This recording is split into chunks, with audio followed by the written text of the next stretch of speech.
Welcome to the Sunset Archon channel, where we aspire to game from night to first light. And today we will be playing Voice of Cards, Beasts of Burden. And as you can see, we are now into Genshin Impact version 3.2 maintenance, which we'll complete in 3 hours and 59 minutes. And I am looking at my download screen right now on the PS5. And it says it'll be done in 1 hour and 10 minutes. It's already 50% complete. So we'll be able to jump right into it once the server maintenance ends. So we also have 2 days and 5 hours remaining on Harvestella, which comes out November 4th. And 6 days until Sonic Frontiers is officially released. Have you seen the new prologue video? Go on to the Sonic the Hedgehog channel to watch it for yourself. And 114 days before Atelier Ryza 3, Octopath Traveler 2, and Kirby's Return to Dreamland Deluxe are released. And still 191 painful days left until the release of The Legend of Zelda, Tears of the Kingdom. With that out of the way, I'm going to turn my screen back over to Voice of Cards, and we can get started.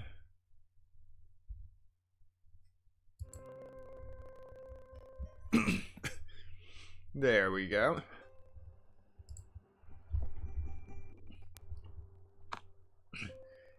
Now, previously, we were trying to get something from the ruined edifice. A stone tablet. The ruined edifice is basically overrun by monsters right now.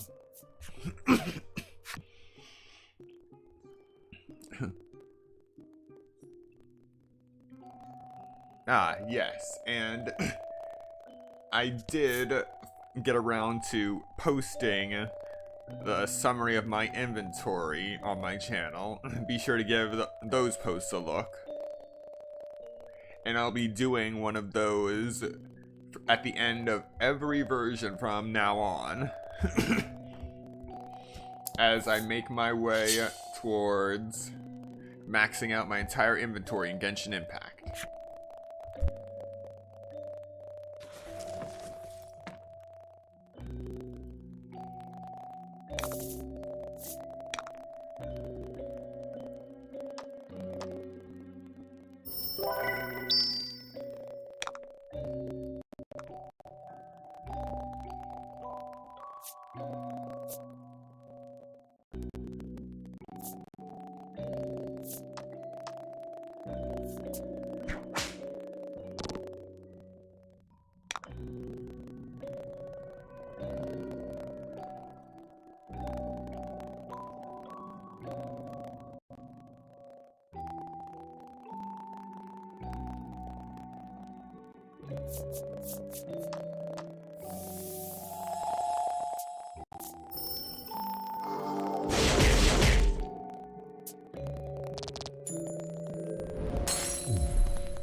On the bright side, even if I end up taking short breaks between playing this game and other games, not in the middle of a stream of course, but at the very least I don't have to rack my brain remembering how I do things.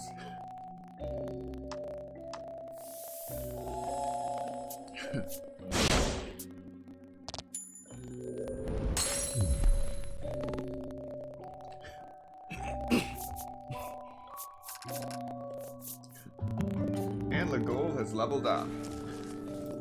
Alright.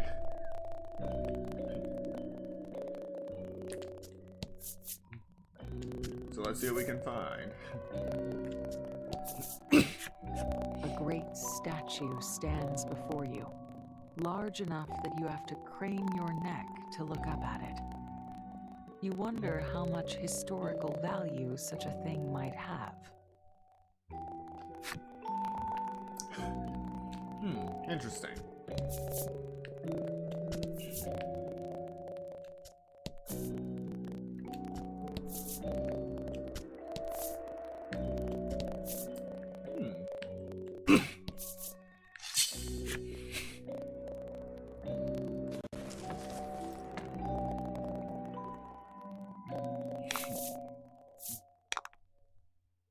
Alright, take care of the ogre first.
You fulfilled the necessary requirements and unlocked Ogre's enemy story.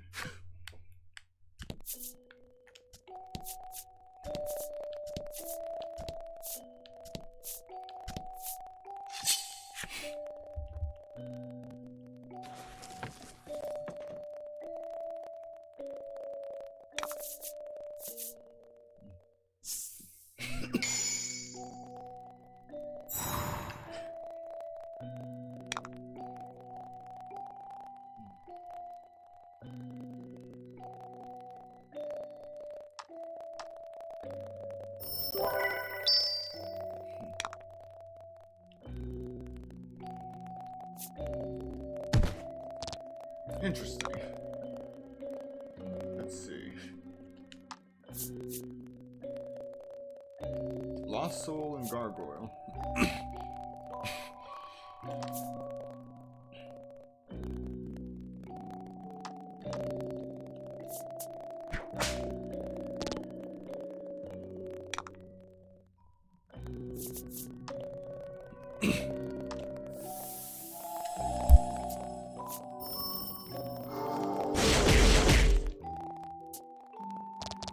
Exact change.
with that, Polka has leveled up.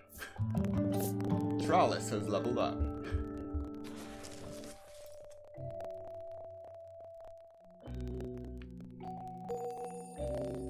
You fulfilled the necessary requirements and unlocked Gargoyle's enemy story.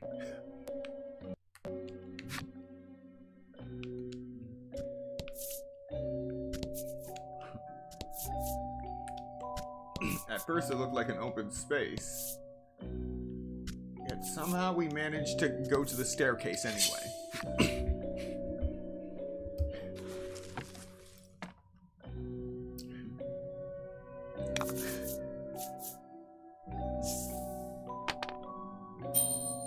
Dice ruled by all allies and enemies all land on 6. I can make that work.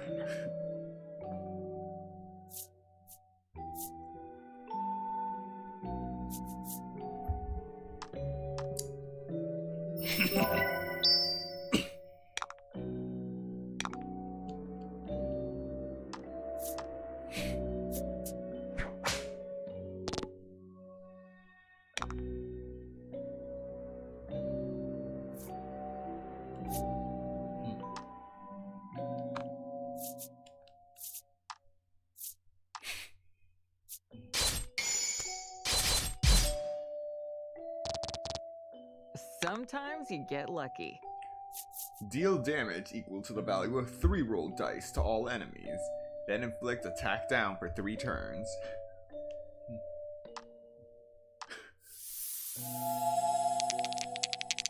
Let's see if I get all 6s, or if it's only for 1 die. Nope, all 6s.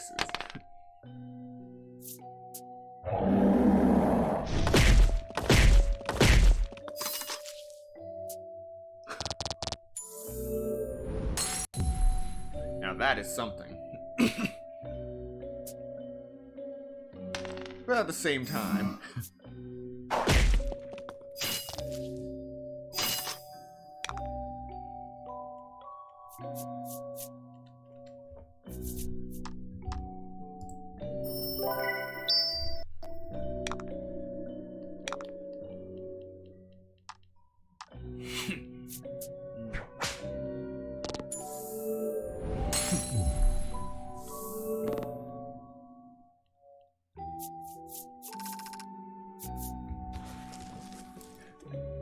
Alright, so we're gonna look around a bit more before we head down the stairs. You fulfilled the necessary requirements and unlocked Werecat's enemy story.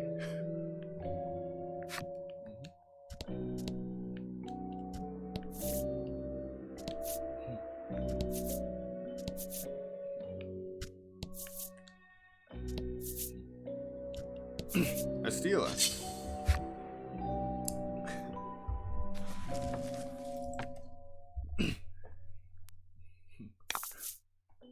Get him.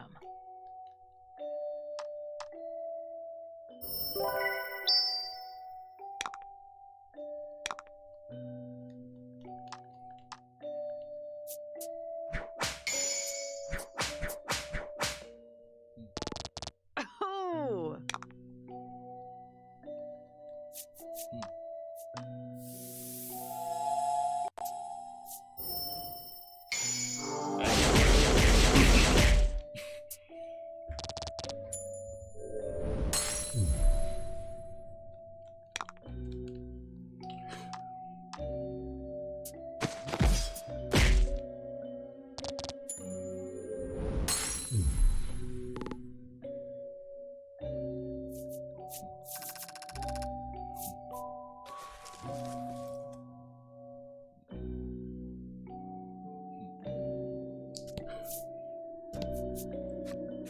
Wedding rites.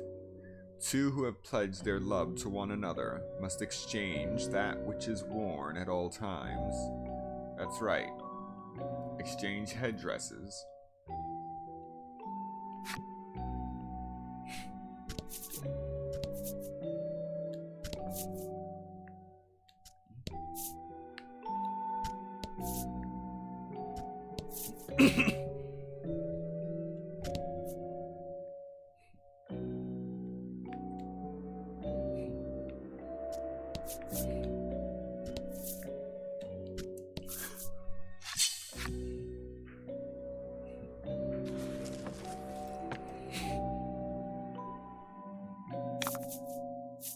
Get him.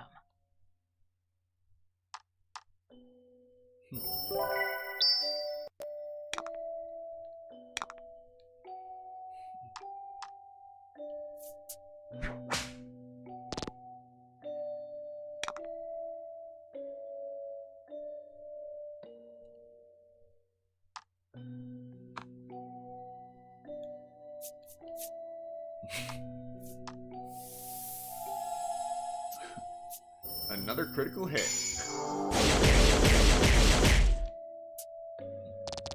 Beautiful. It wasn't enough to finish the job.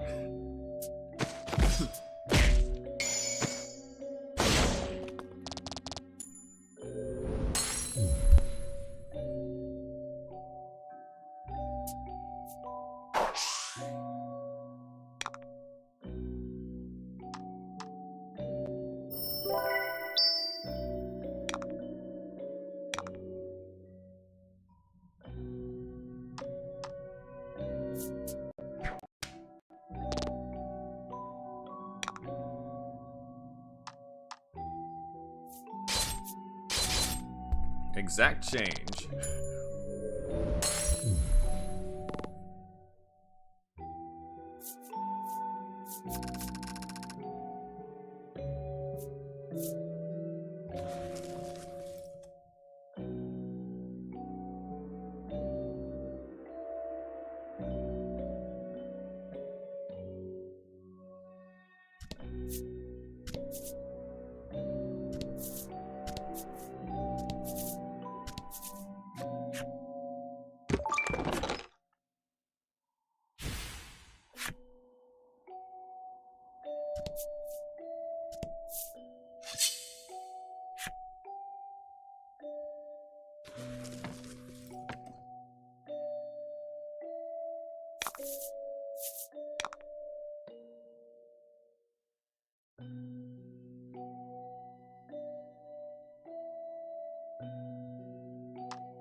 Okay, so I just finished checking the progress on the update download, and it slowed down a bit. So I'm going to end the stream at around 10 o'clock, that's in 3 hours, if we don't already get to a point where we stop. Just so the last download can finish before we start our stream at 11.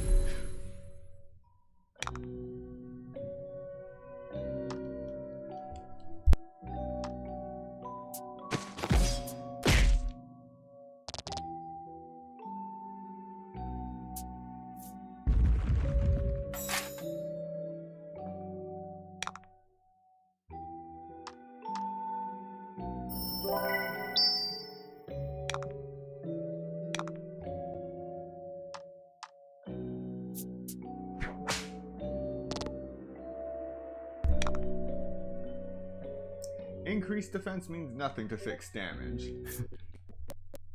Hello, welcome to the stream.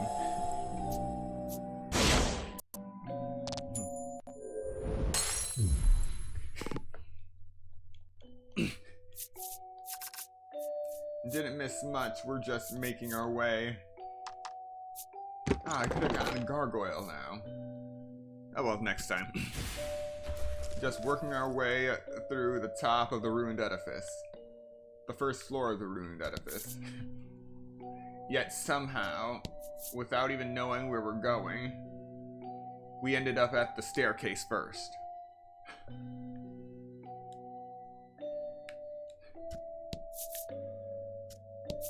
Don't know how that happens.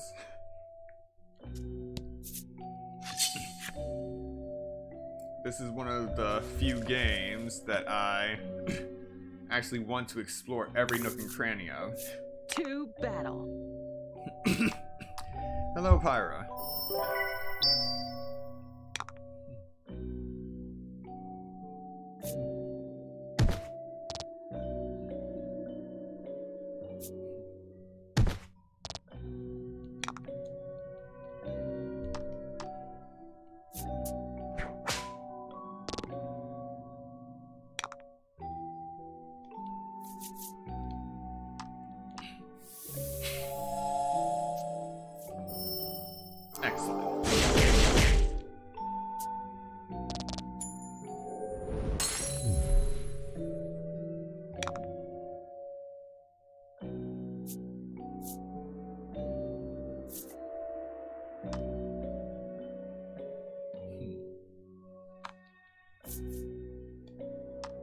Alright.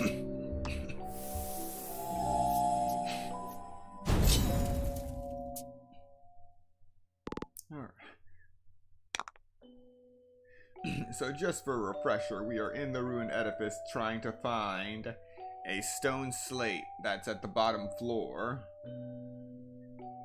for the village. For that village to the west, you know.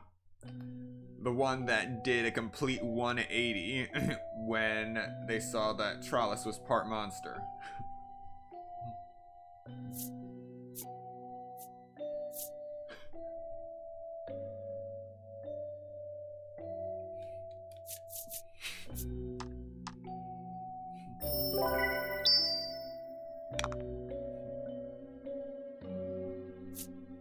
Ow.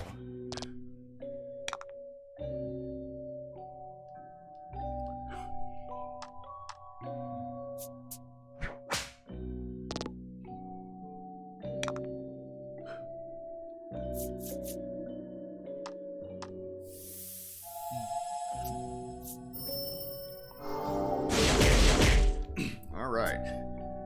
There's gotta be something good here.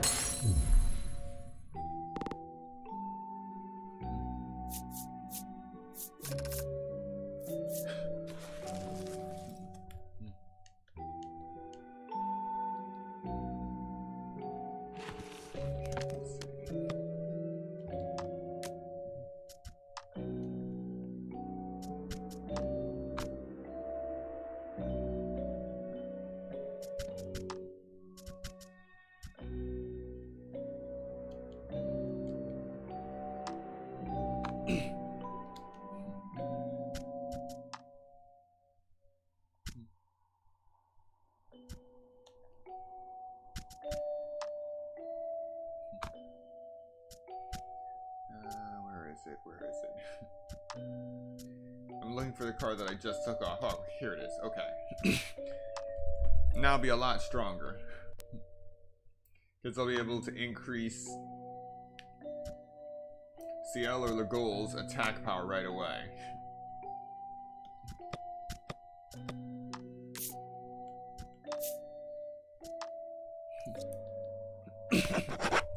Ruined edifice. First floor.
That's how it's...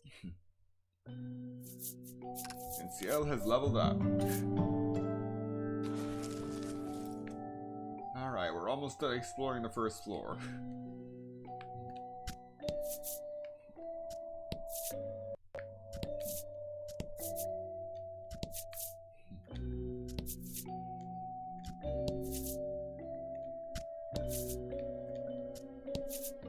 Oh, that's everything. And on the last panel, of course, something attacks us. Shouldn't be a problem, though.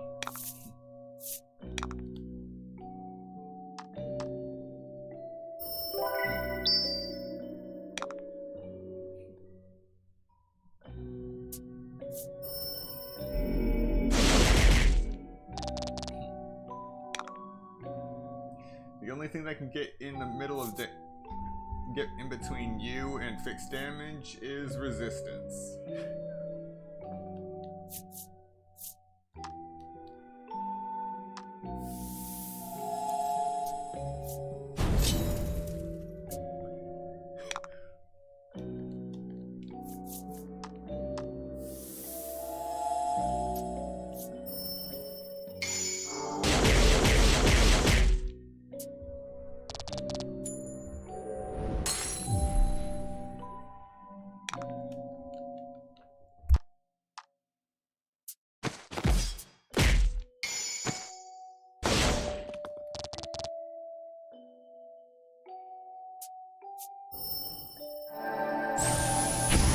Whoa, what was that?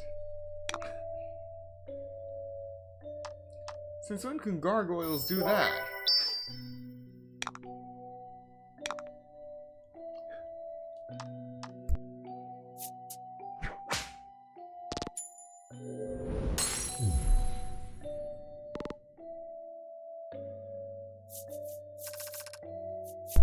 Trollis is leveled up.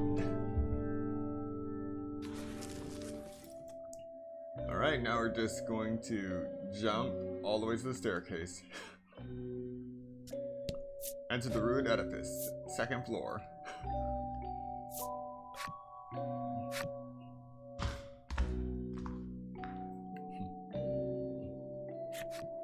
You look at Trollis and ask, "You okay?"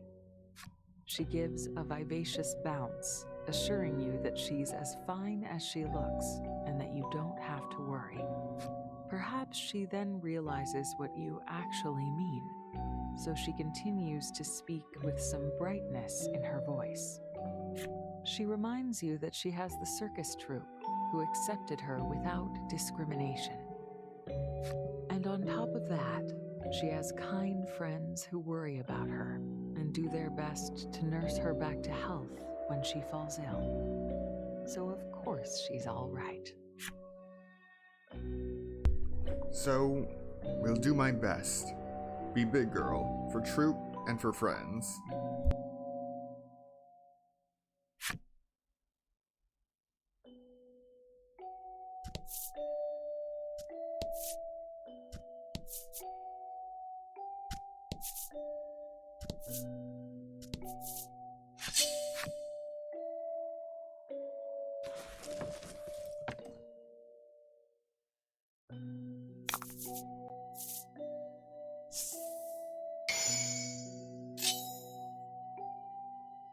To battle.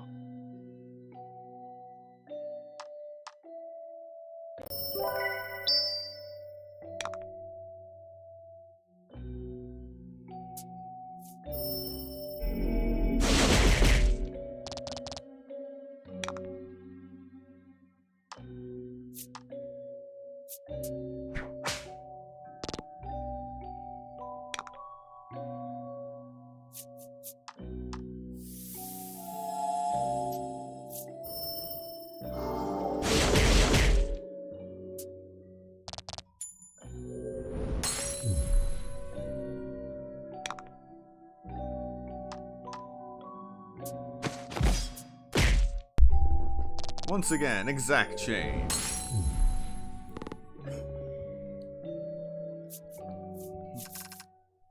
And the goal has leveled up to level 14.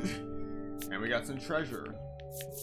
Come on, please be it. Ah, so close to a lost soul.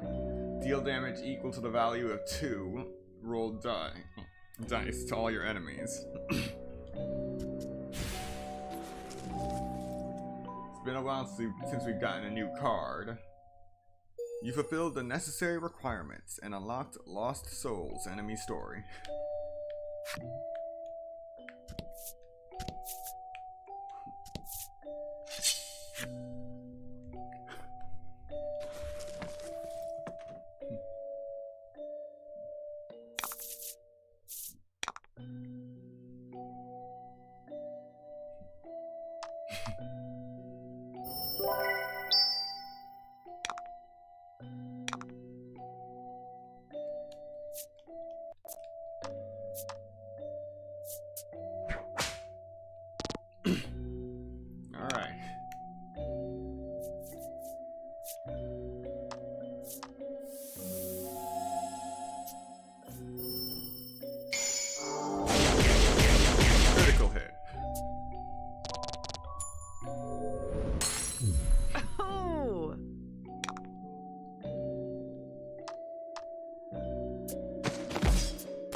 A masterful victory!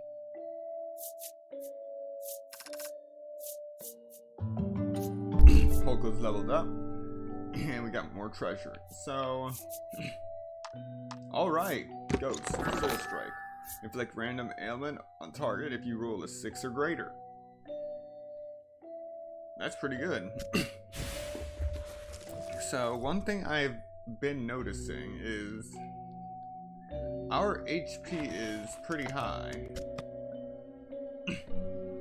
I mean, I get that it's to balance out the fact that all of our skills are swappable cards, but it definitely feels different from the other two titles. We've been playing for about 5 streams now, a total of almost 10 hours.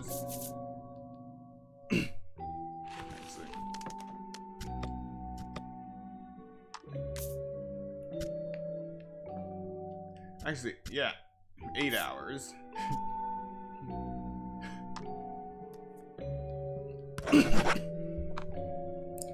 And it feels like we've actually made a lot of progress. But we're only around level 14.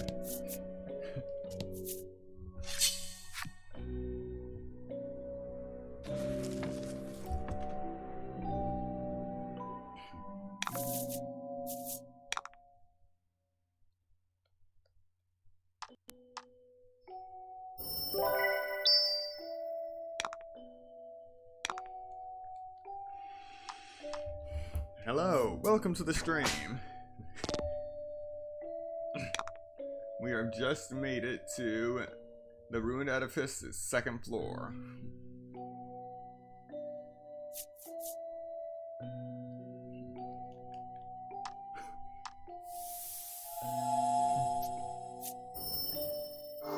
Exact change once again.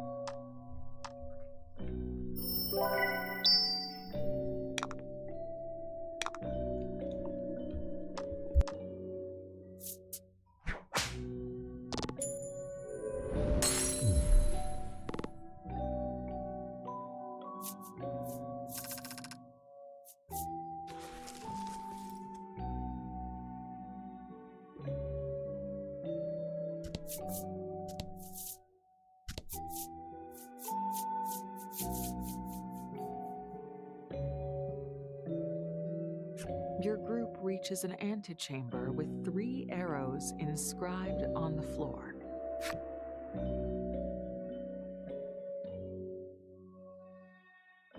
Further inside, you can see a statue and what appears to be some kind of pedestal.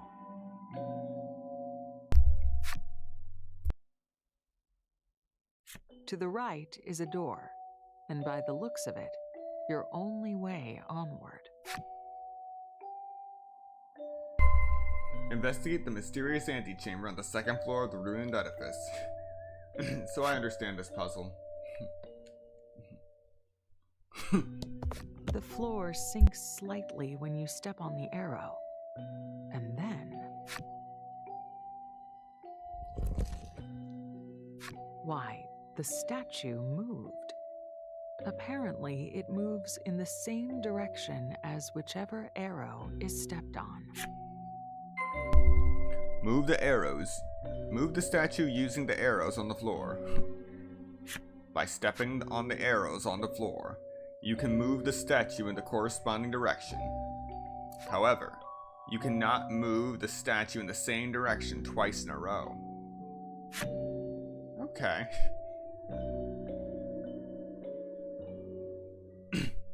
Right, up. Right, up. Right, up. Right, left, up. Right?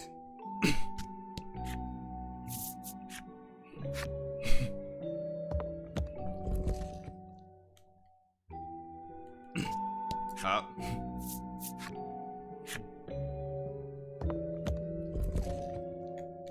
Right.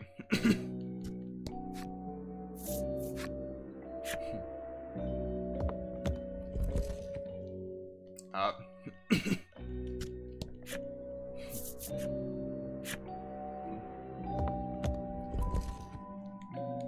Right.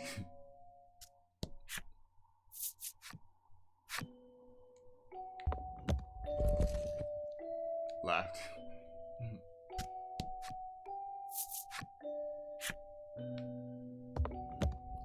Up.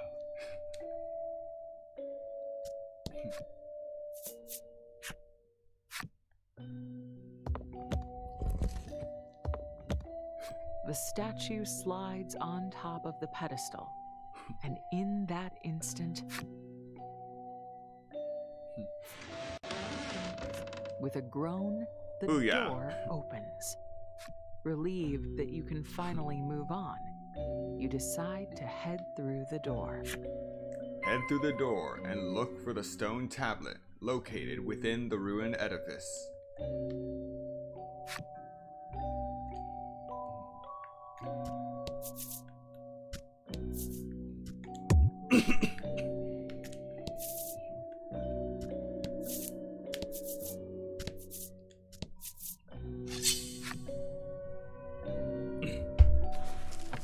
Hello, welcome.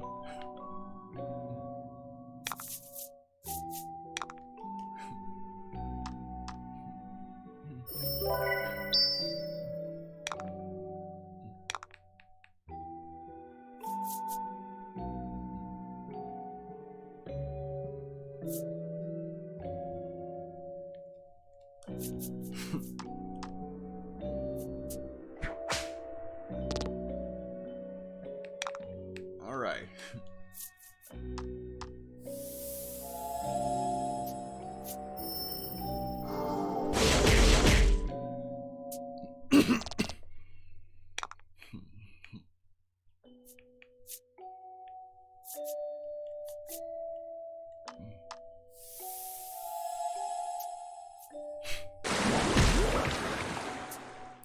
Wow, that attack has some kick.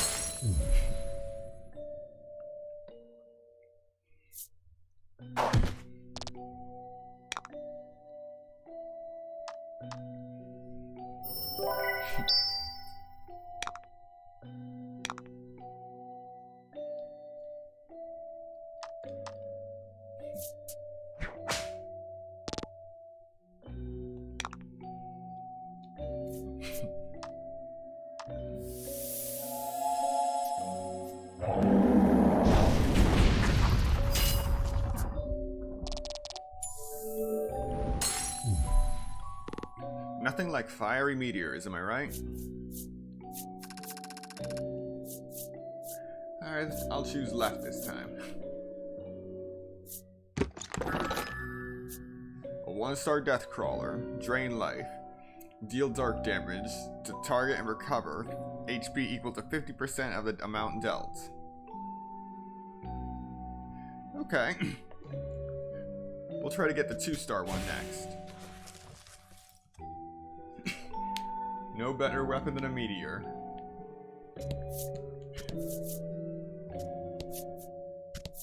Alright, lightning stave ring. Protects against bolt and increases HP by 5.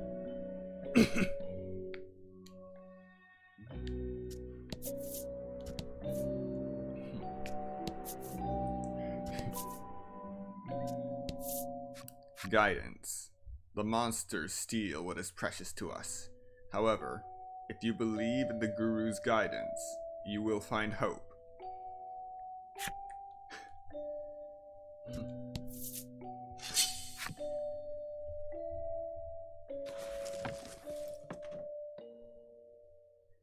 That honestly sounds like the what would be the original words, not what would be spewed by the people in that cult town.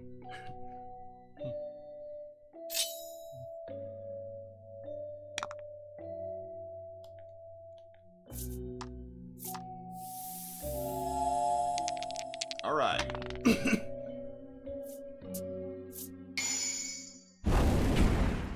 Critical hit.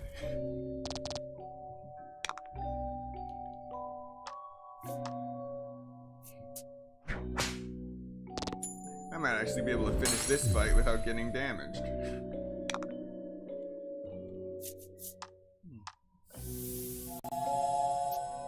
Yeah.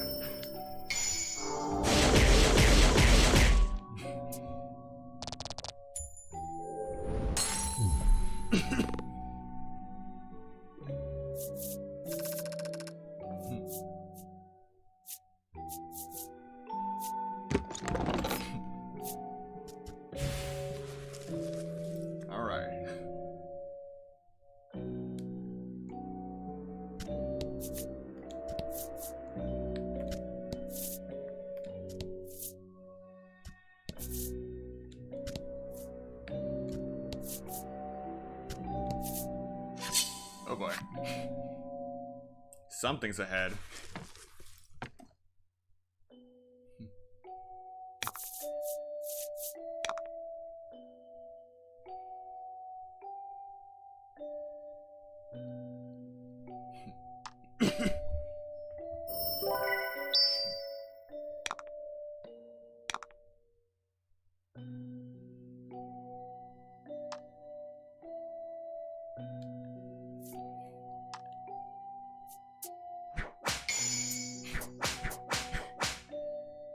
No, that's not excessive at all. It was a normal attack. It just happened to be critical.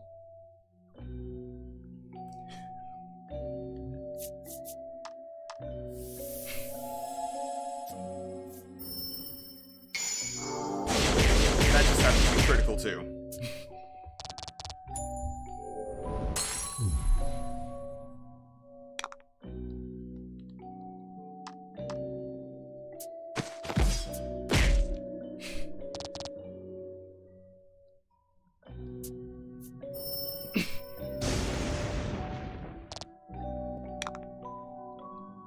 A mouse using lightning magic.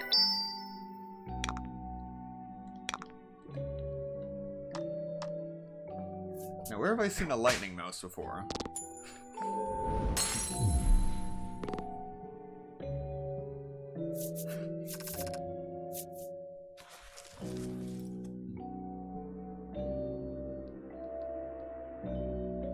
Alright, so we're gonna save right here.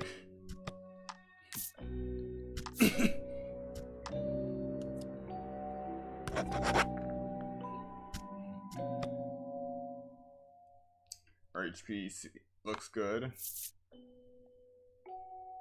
Let's fight. Monsters block the way.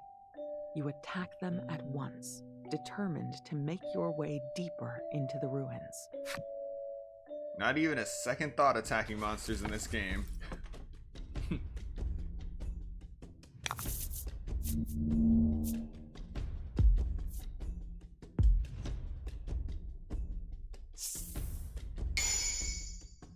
Happenstance cards will be triggered each turn during this battle. Cure all allies of all status ailments except KO.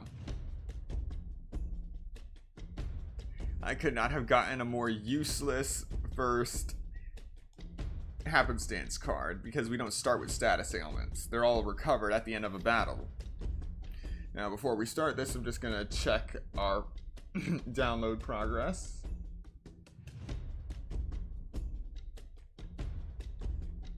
Oh. Okay, I guess it didn't slow down at all because it says that the update is installed.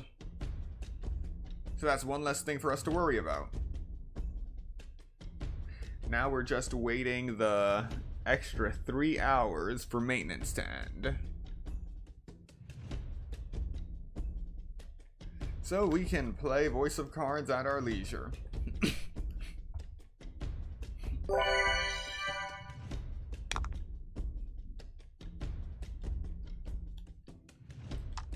Time to deliberate.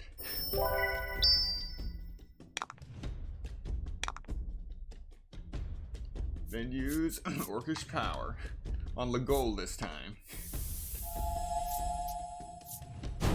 I'm not really worried about the Gargoyle. I know what it can do. But the other monster, that's a wild card. So I want to take them out as quick as possible.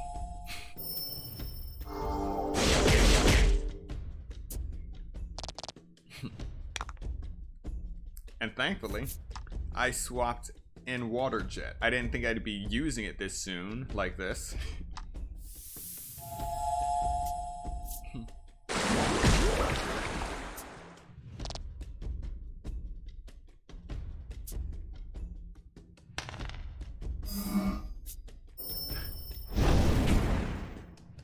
Meteors are only good when they hit your target, not the other way around.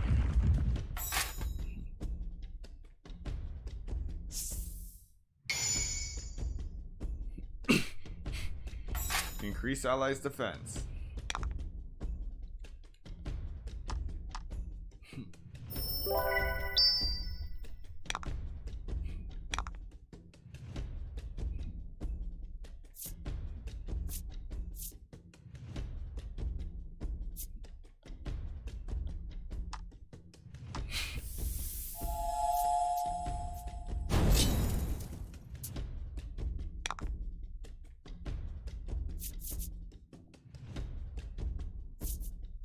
Okay.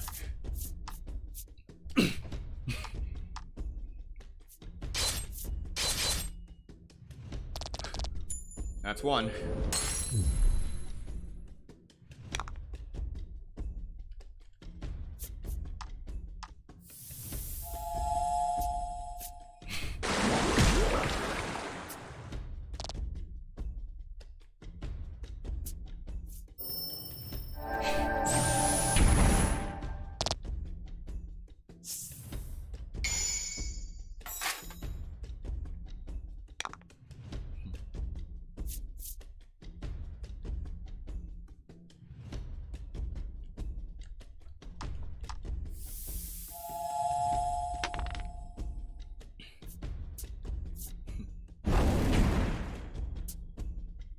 So close to finishing this. Of course. Because why not?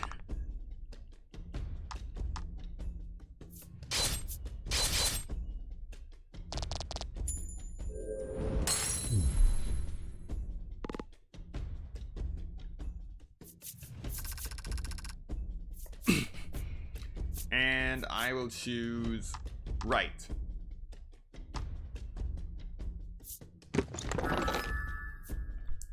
Yes! Light Storm would deal attack plus 4 light damage to all enemies. But Salamander, Firestorm, will deal 8 fire damage to all enemies. Fixed damage to all enemies. Now that is something. That's definitely going to come in handy.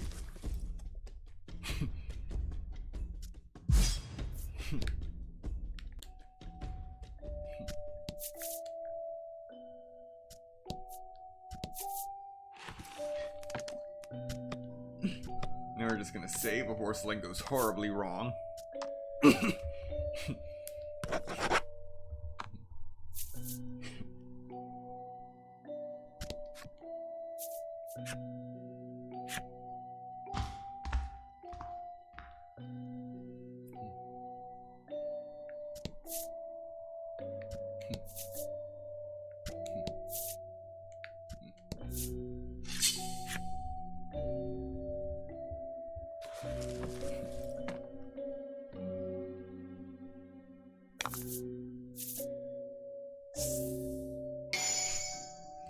Decrease fire damage dealt to all allies and enemies by 4.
This should do enough damage.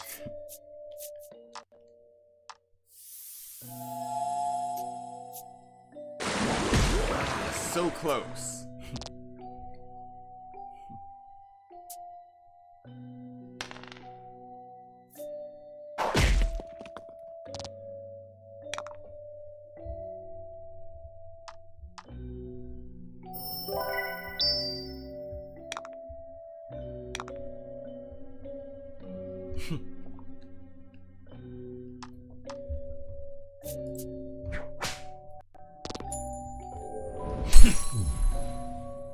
A masterful victory!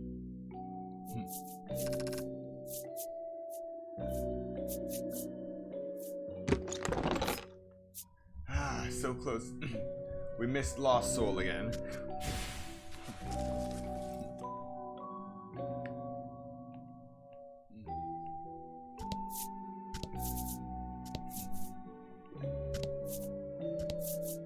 Once again, the illusion of free choice.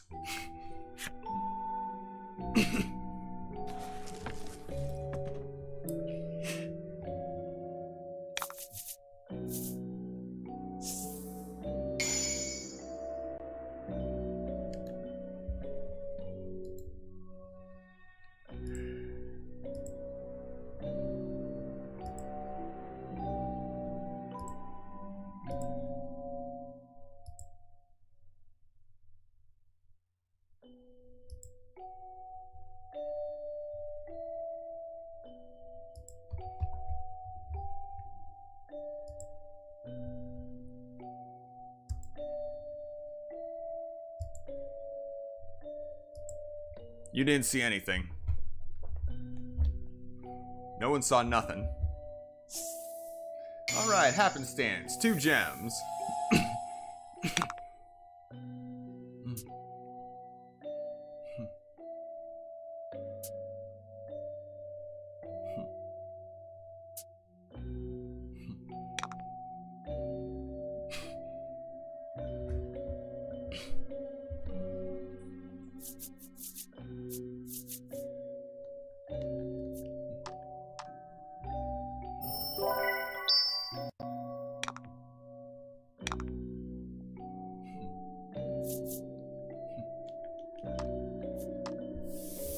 Glad you get the picture.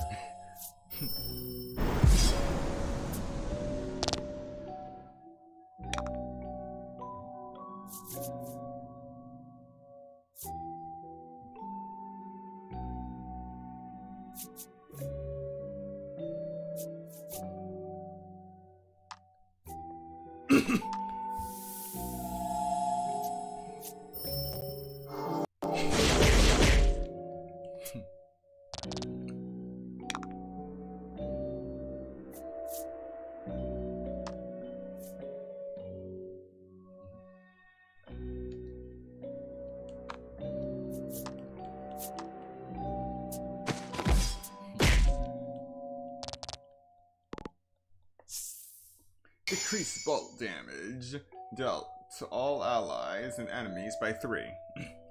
Well, I don't use bolt damage, so... The monsters make no move to attack you, and instead seem to be focused on quiet prayer.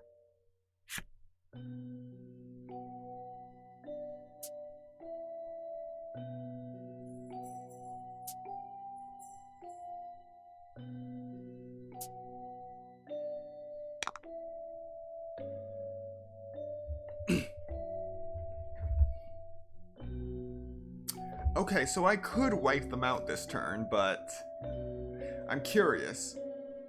So, what do you think I should do? Should I run away and let them live?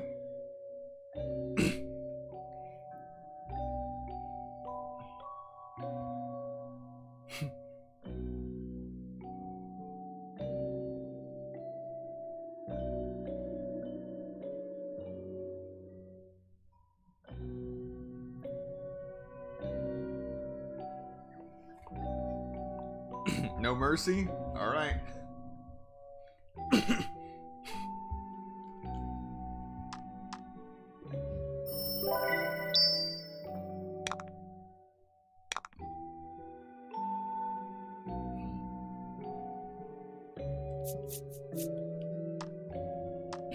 Absolutely no mercy it is then.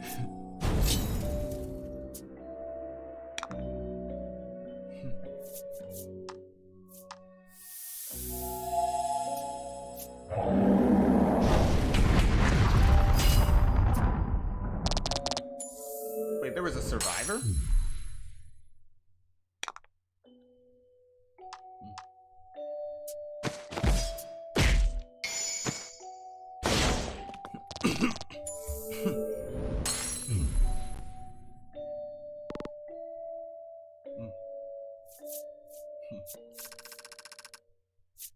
Alright, we're up to level 15 now. So is the goal. And Trollis. No, Trollis is at 14. Alright. Come on, Lost Soul. Ah! Should've chose center. Oh. It's still an upgraded Skull Soldier at 3 stars instead of 2 stars. So that's still good. Oh, we just jumped straight from 1 star to 3 stars.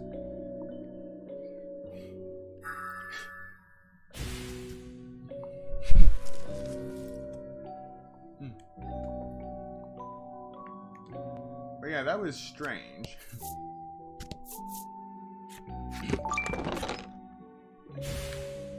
1,500 gold.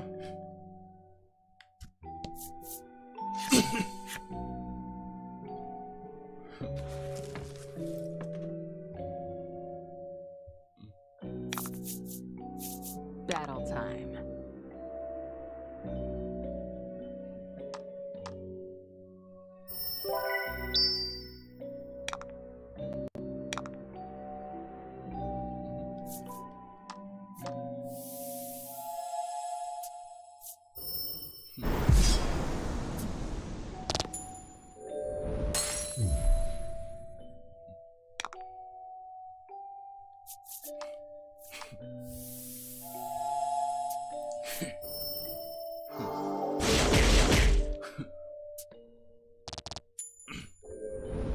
Alright, we seem to be back to 1 viewer now. I'm going to assume it is you, Kyra.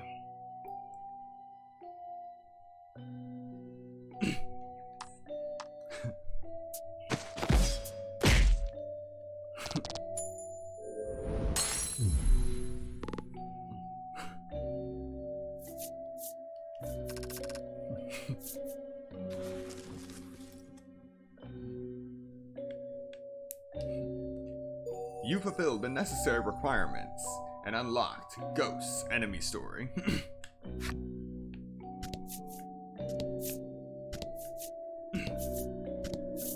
Yeah, I literally went 8 months without bots. And then that happens.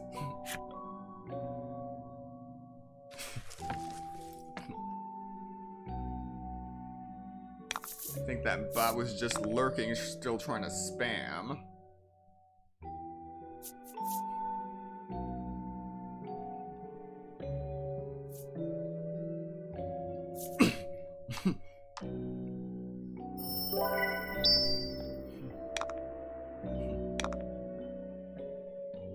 Oh right, there was no bot.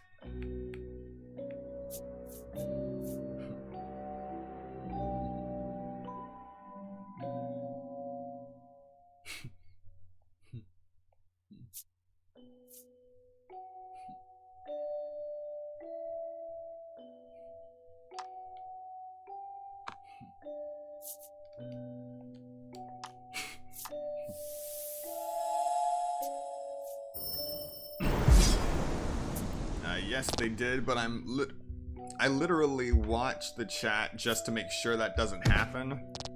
So I've learned to get very fast at dealing with it.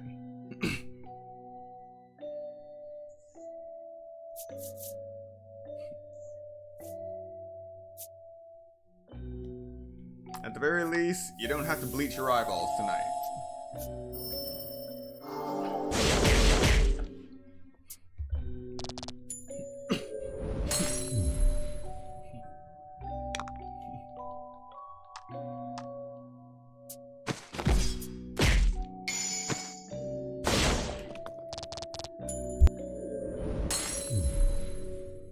That's how it's done.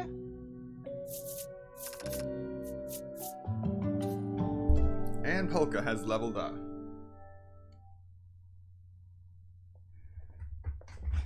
It wasn't that bad. It wasn't that bad this time, but certain bot accounts can get especially bad. Alright, new skill. Double proof. Decrease fire and water damage by 5.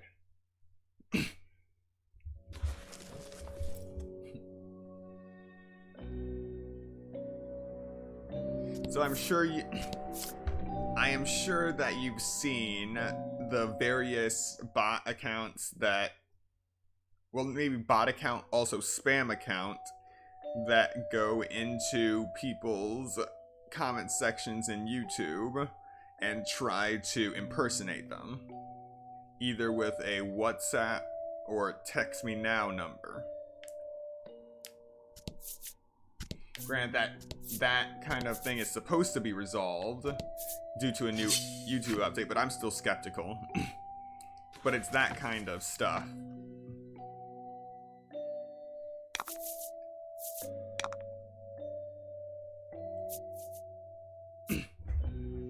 It's easy to deal with if you're... Yes, up to 10 on a single comment. Like they're trying to muscle in on each other's turf. Bot fight. But it's easy to deal with if you actually know what you're looking for, but it can still get very tedious to deal with.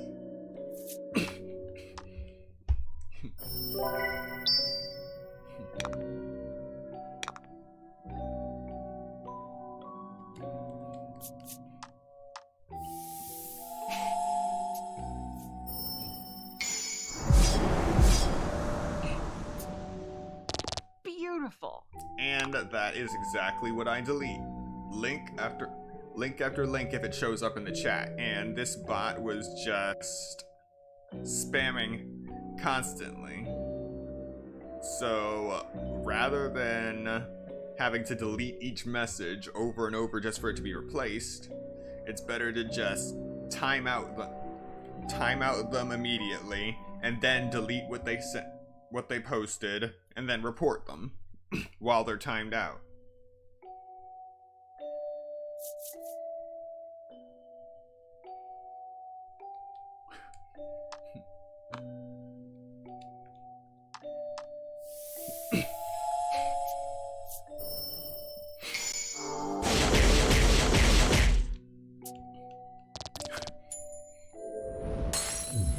Oh.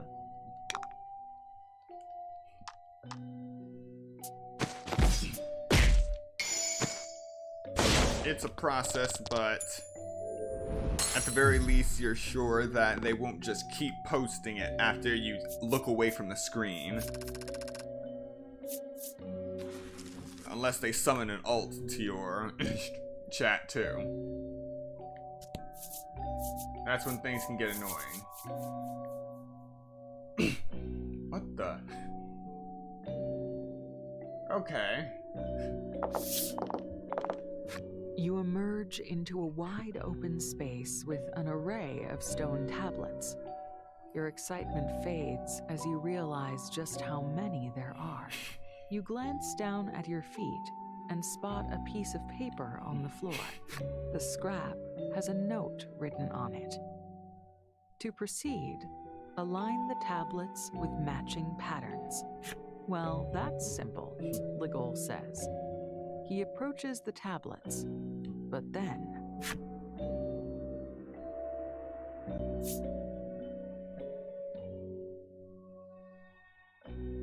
Oh, sure, why not? The tablets change position entirely on their own. Turn over the stone tablets with matching patterns in succession. If you can turn over all of them, the door will open and you'll be able to progress. Flip over the stone tablets on the 3rd floor of the ruined edifice and match the patterns. Now the problem is, because they're flipped over... Oh, I can jump on them. Good. You flipped a stone tablet with a different pattern. Try picking another one.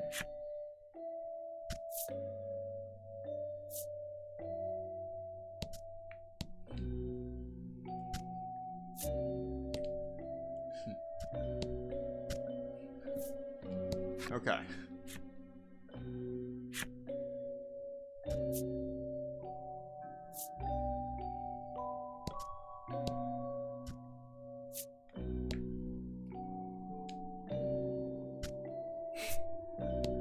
You've managed to match 2 stone tablets. Keep it up.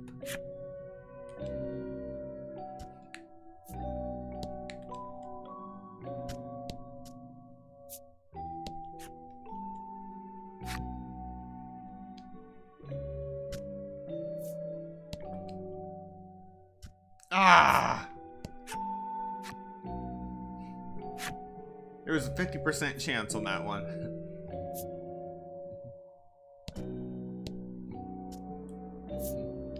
At least it doesn't flip over all of them. And it doesn't shuffle them all after a failed attempt. You've successfully flipped all of the tablets. And now... With a groan, the door opens. Feeling a bit mentally fatigued, you decide to head through the door with your friends. Head through the door and look for the stone tablet located within the ruined edifice.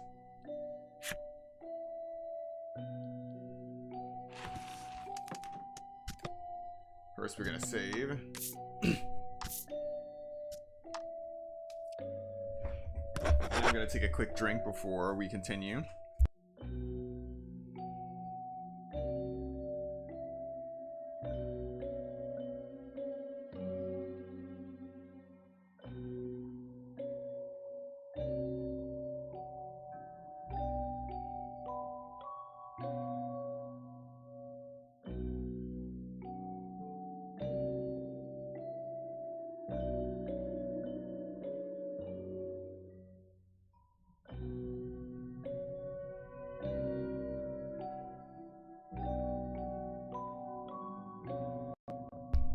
All right.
A fortuitous critical hit.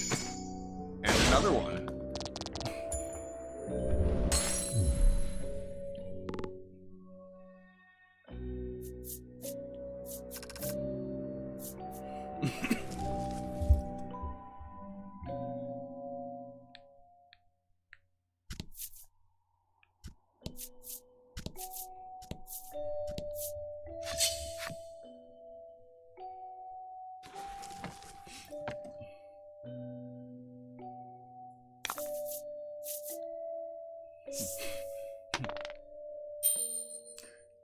Dice rolled by all allies and enemies all land on 1.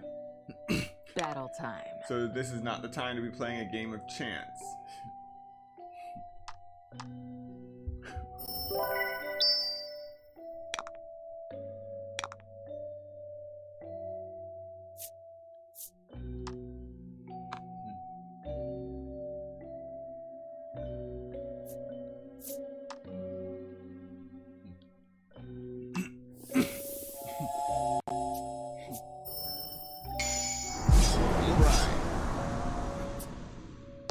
Beautiful.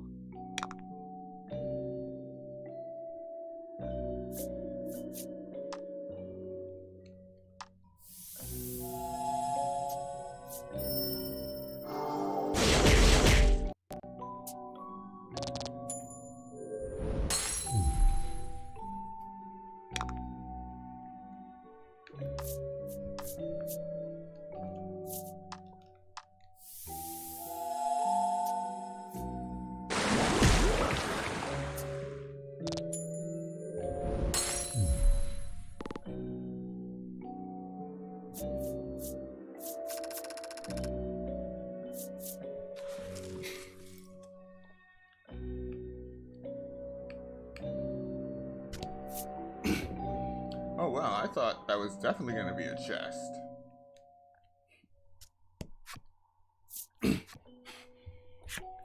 Now this tower's just trolling me. Oh boy. Alright, this is the final floor.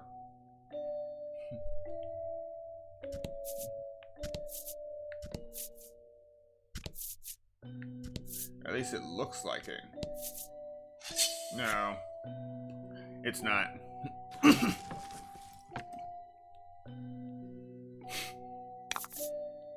Maybe it is.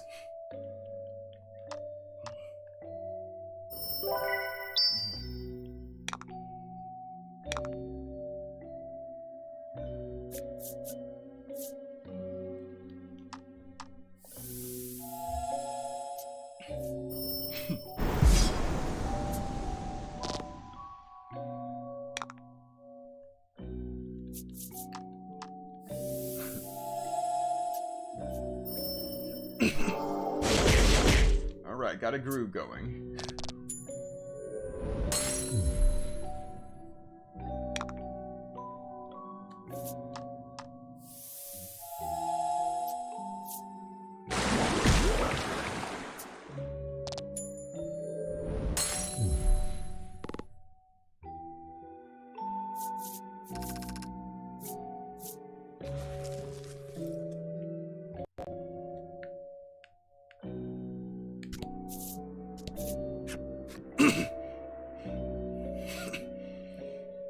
To my daughter, I beg you please forgive me, your good-for-nothing father.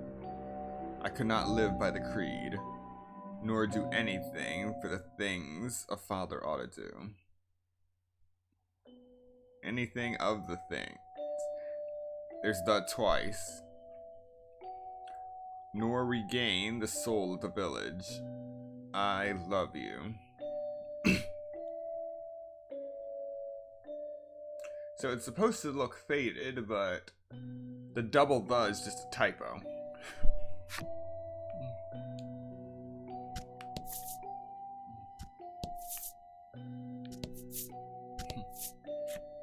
A massive statue stands vigil here, looking almost as though it is taking the measure of those who pass through. I swear it's a miracle that I don't have to fight these statues.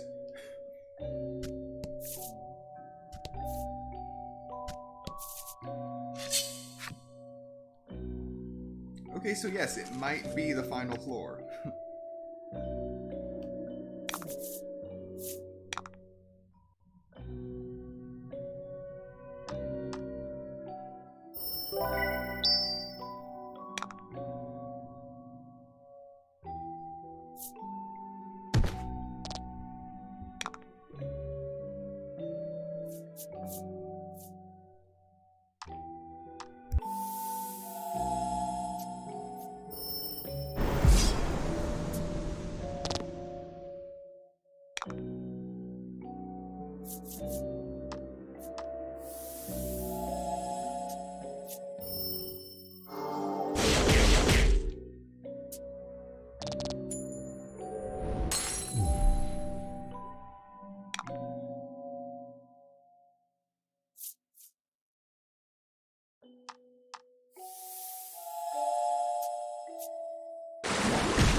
I expected nothing less.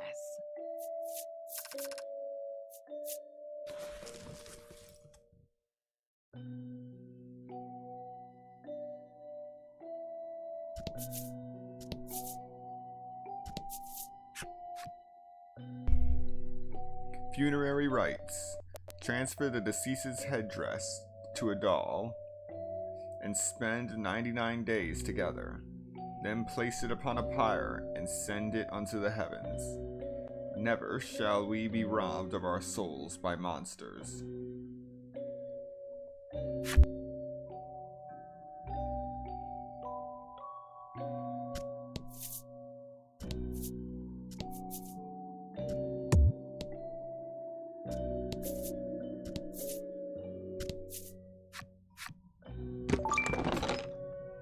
The Light Stay Ring protects against light.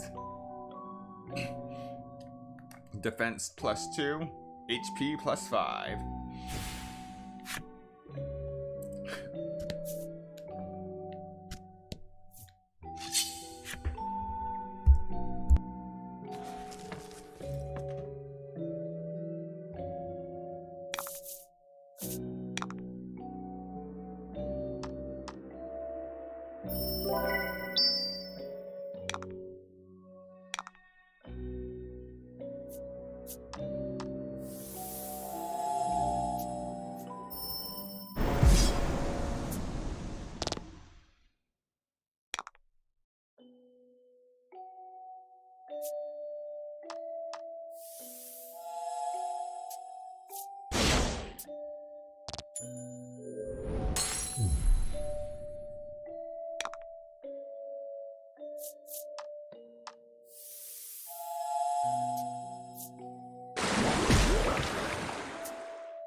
You've discovered the stone tablet that has information about New Terra recorded on it.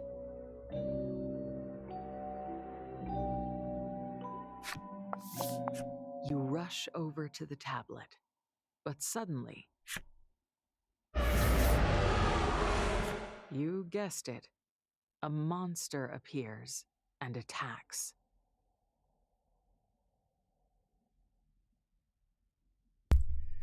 I just realized I've been talking this whole time with the mic turned off. So, I was saying that I was going to find something messed up walking into this area, and I was right. This is truly messed up. And we have to fight this thing.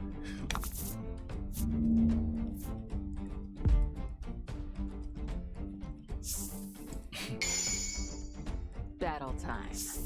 Our first happenstance. Add 5 to all allies' recovery rate.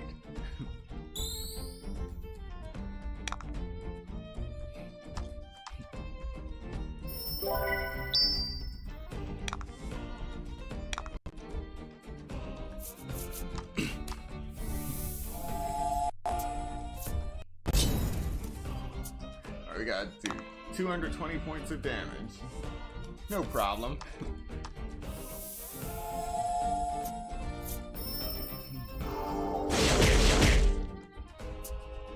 $17 down, 203 to go.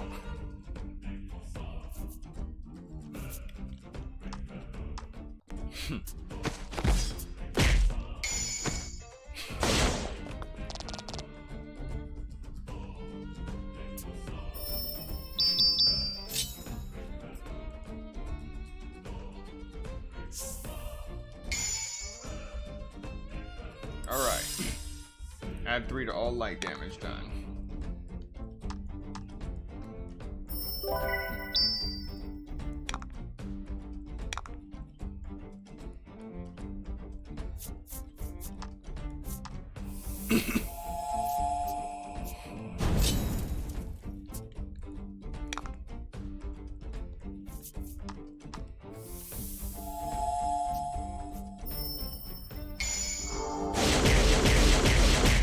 Excellent. 159.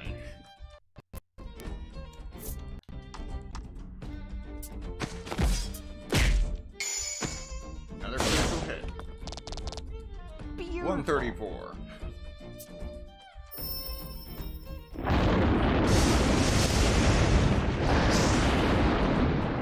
And Polka dodges the lightning.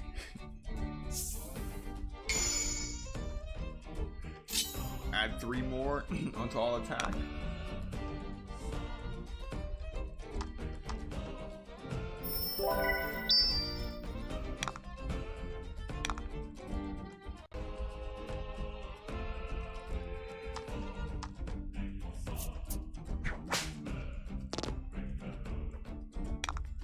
There we go. Flame Primal, Flare Punisher.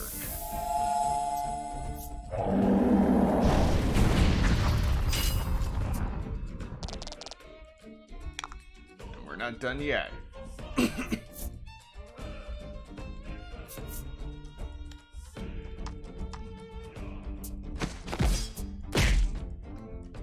$75 to go.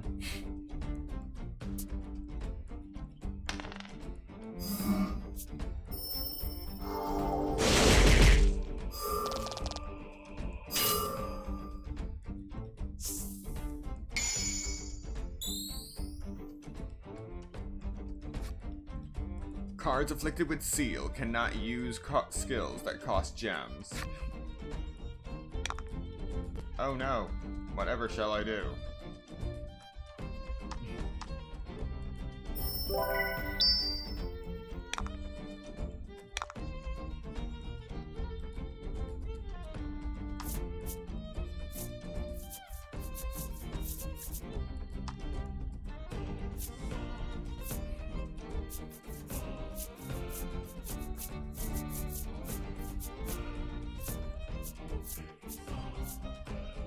Oh, would you look at that? I have 2 panaceas.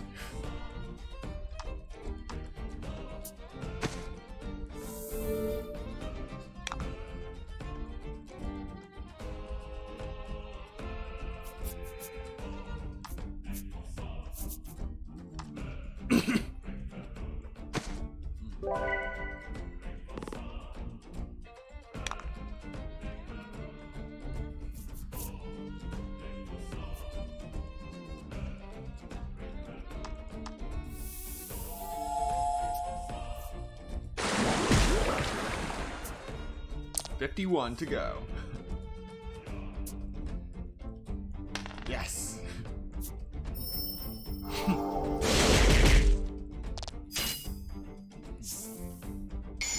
Decreased bolt damage dealt to all allies and enemies by 3.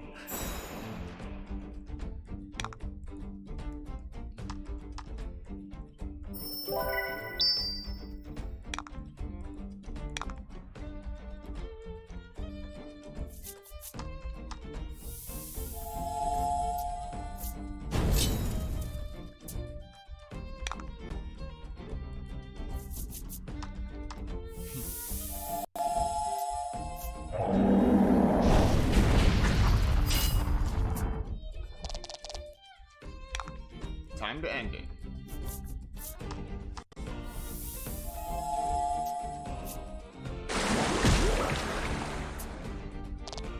Ah.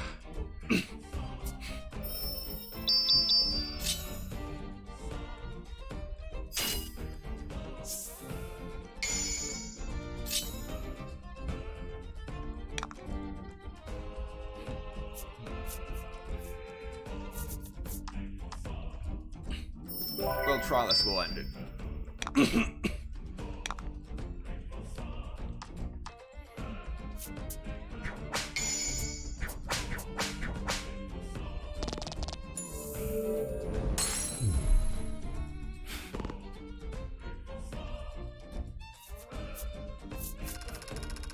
$1,500 XP with 1,200 gold.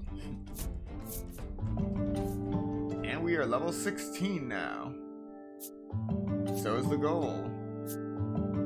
And Polka.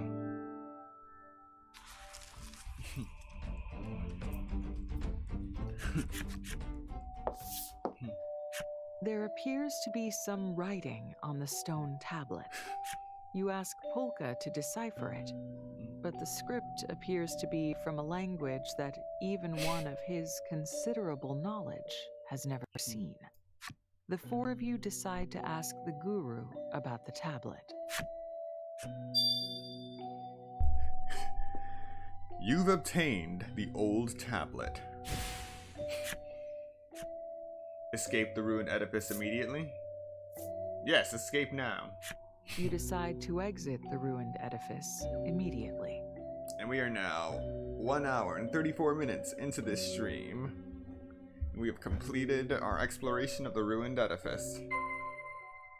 Ask the guru in the Village of Light about the stone tablet. You fulfilled the necessary requirements and unlocked Wraith's enemy story. Oh, so that was a Wraith. Charming.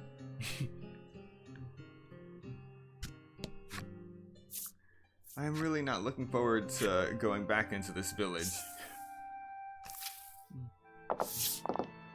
You look at Trollis and say, "You don't have to go into the village if you don't want to." She assures you that it's fine and comes along anyway.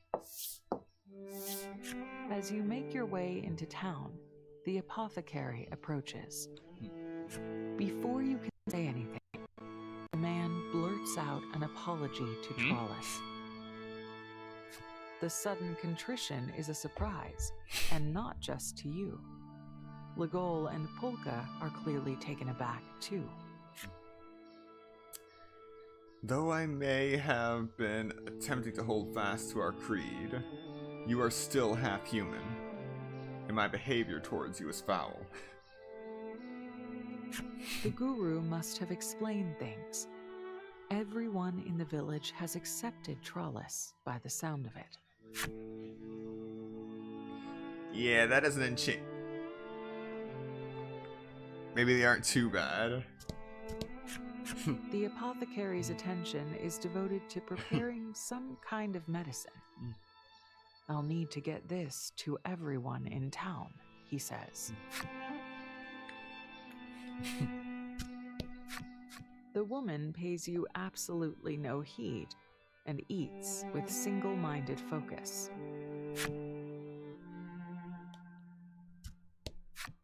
The boy averts his eyes from your group.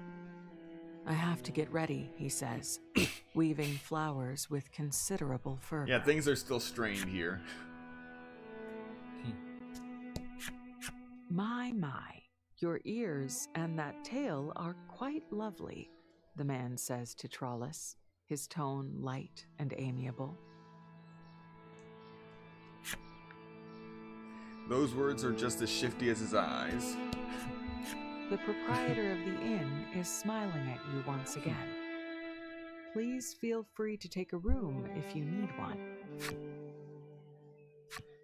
Need a room for the night? The innkeeper asks as you enter.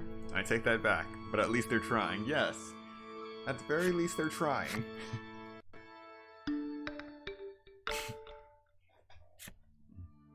The party takes leave of the inn, feeling rested and refreshed. And I'm still alive after sleeping.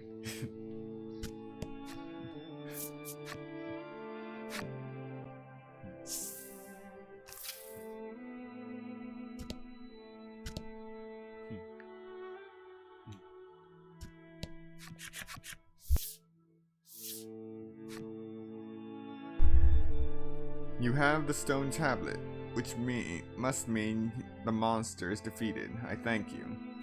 The guru accepts the tablet and runs a loving hand over it. This little piece of stone is an integral part of our town's rituals. One might go so far as to call it the soul of the village. You find it all a little bit unsettling. Hoping to move the conversation along, you ask what is written on it about New Terra. The guru gives a deep bow of the head at your question.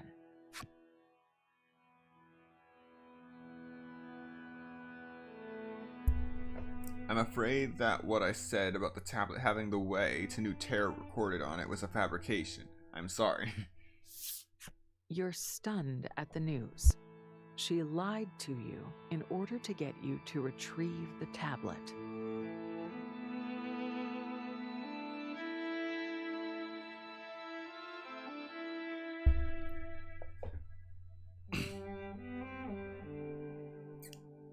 I may not look at it, but I am very annoyed with this town.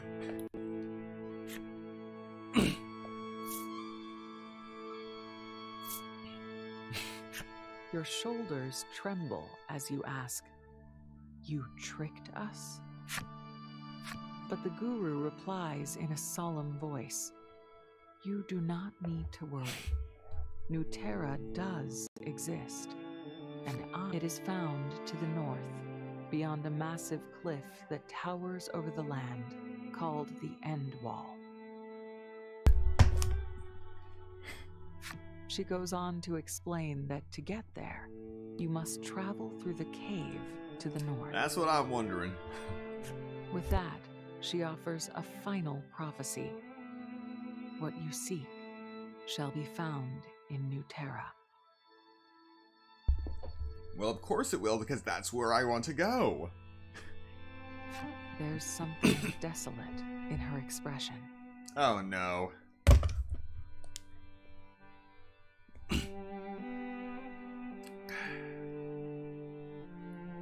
Nuterra's a wasteland. I can feel it.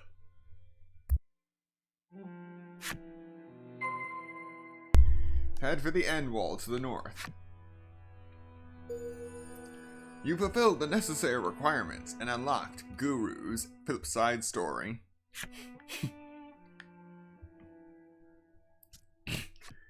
A plan? If it involves me The moment you leave the shrine, you sense that something is amiss. If it involves unleashing the flame primal on this town, I have to go against that. What? The village is suffocatingly quiet. Oh, looks like someone beat you to it. Polka lets out a little scream and points at a villager collapsed on the ground. The old man has breathed his last. Stay alert, Legol whispers so that only the group can hear. Find out what happened to the Village of Light. The shrine's door is locked tight. You need to investigate the village. Hell? They locked the door that fast.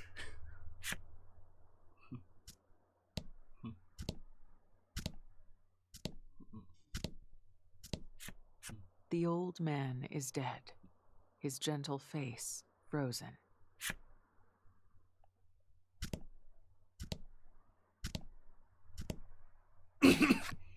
The boy is dead, surrounded by artificial flowers.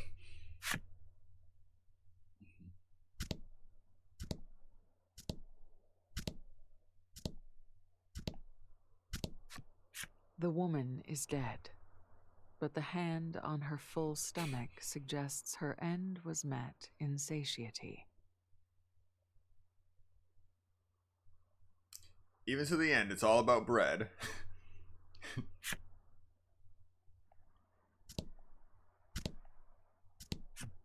A bottle of medicine has tumbled over next to the corpse of the apothecary. Having examined several of the bodies, Polka reports that the cause of their death appears to have been suicide by poison. You remember the desolate expression on the guru's face, and you realize you need to rush back to the Shrine of Light. Ah.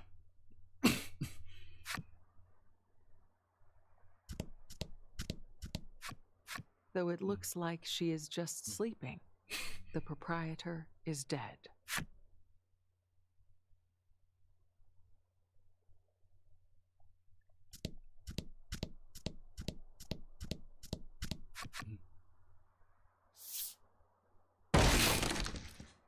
Legol rears up and breaks the door open with a mighty kick.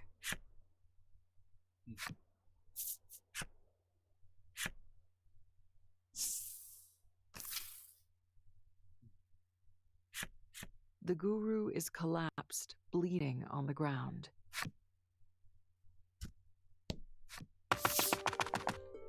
You run over to her and try to help her sit up. Her eyes flutter open, and she looks over your group. They have all passed without incident then, she says with a feeble smile.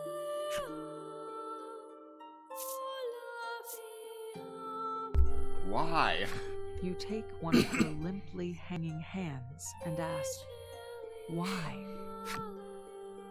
She said as much. They have a creed here in the village, and that creed is absolute. Be kind to people and kill monsters. And death to those who break the creed.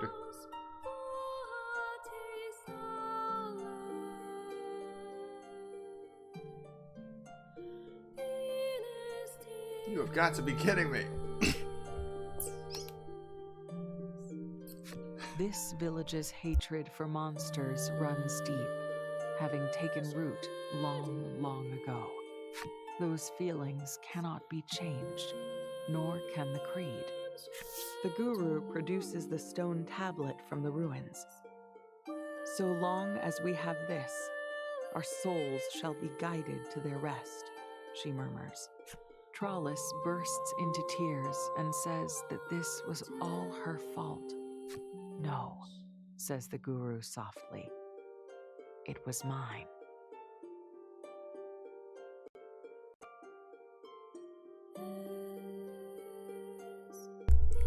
That is an excellent question. It wasn't...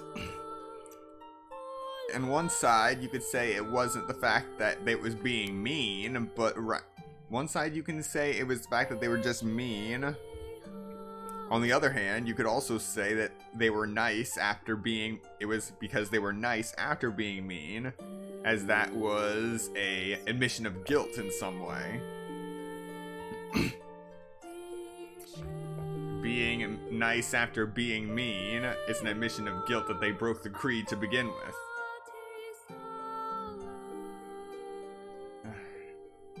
Like I said, messed up stuff. She was prepared for this and invited you in with full understanding of what would happen.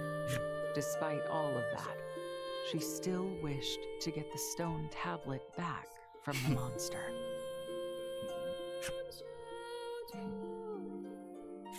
And I'm tired. Now I can finally see Mother and Father again. They were all tired. The many years of being caught up between their hatred and their creed had made the villagers and the guru alike exhausted with life. With one last word of thanks, the guru gently breathes her last breath.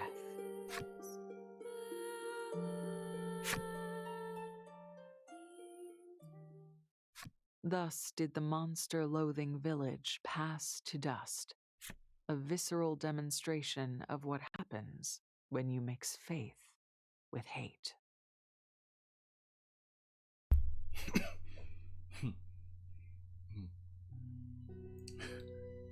The beast tamer collapses, poisoned.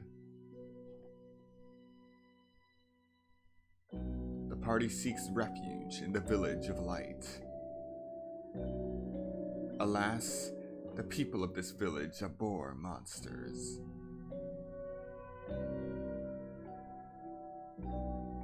They torment Trollis, their bigotry birthed by their religious beliefs. Yet who should step in to save our heroes but the religion's young guru? The guru tells them where to find a certain stone tablet.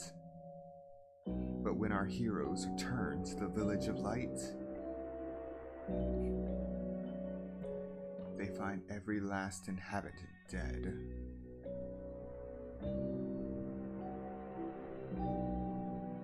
Chapter 5: The End Wall.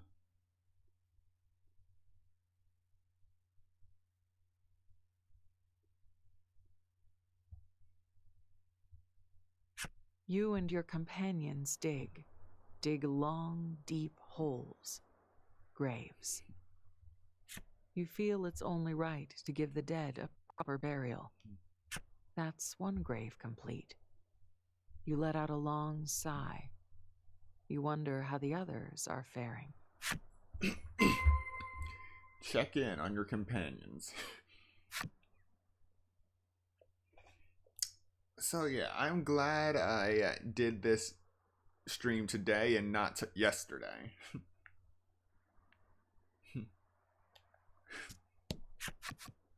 You find Trollis and Legol filling one of the graves.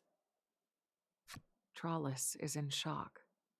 Had she not come to the village, everyone might still be alive. They made their choice. We bear no responsibility for their fate, Legol says, trying to comfort her.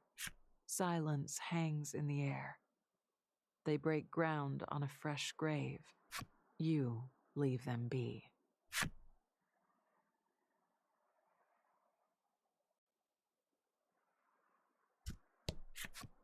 Polka gazes at the Shrine of Light, where the guru lived with her family. You ask Polka if perhaps it was better this way. He shakes his head and says there are many things in this world he does not understand. As you leave, you hear him speaking softly to himself. I hope she's been reunited with her parents. Though closure yet escapes you, the graves have been dug. The party agrees it is time to sleep, or at least to try. The next day.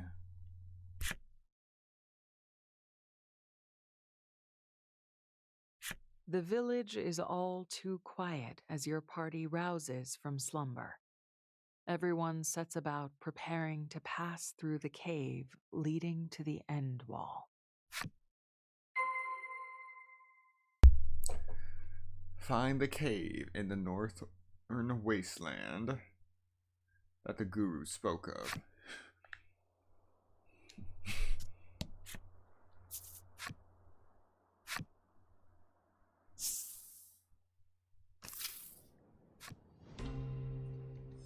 Hail, you there!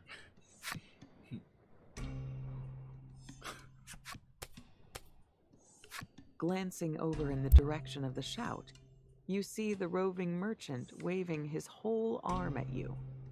Trollis was able to make a full recovery thanks to the info he passed on. You acknowledge him with a slight nod, deciding to stop by the market later so you can properly express your gratitude.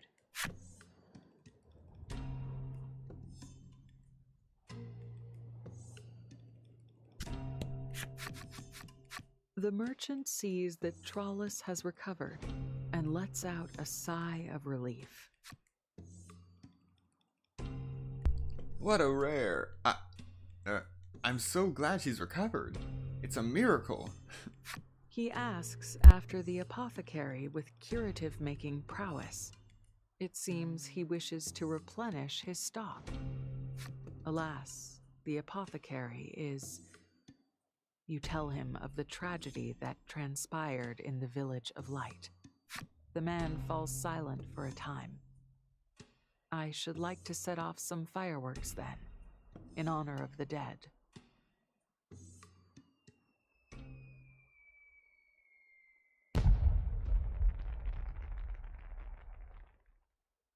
The fireworks are only briefly visible in the bright light of day. Yep, just to recap, there is no night in this desert. None. It's 100%, 24/7, 365. If there are 365 days in a year in this world. You can't help but think they would be prettier if this place ever experienced nighttime. Your thoughts then turn to the departed villagers.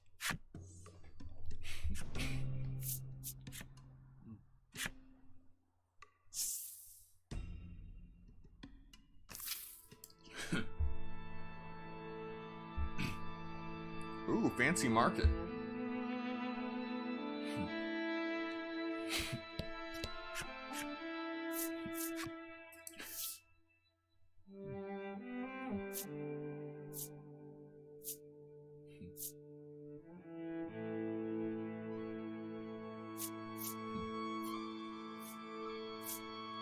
Or I can buy these two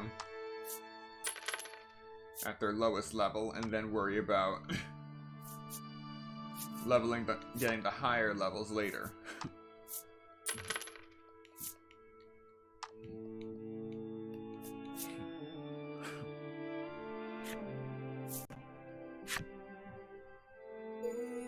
You fulfilled the necessary requirements and unlocked Pet Shop Owner's flip-side story.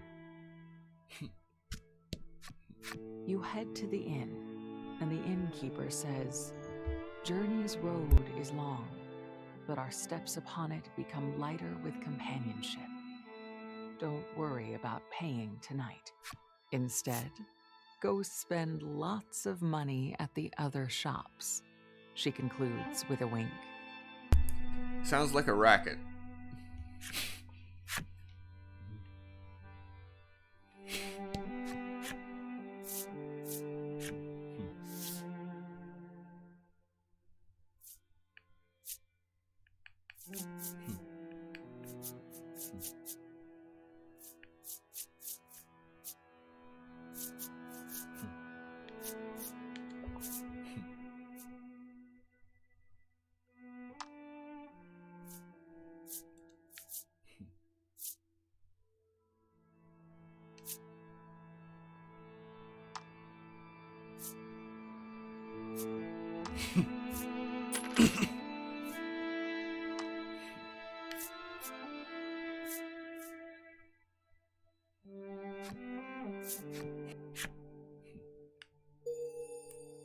You fulfilled the necessary requirements and unlocked Item Shop Girl's Flipside Story.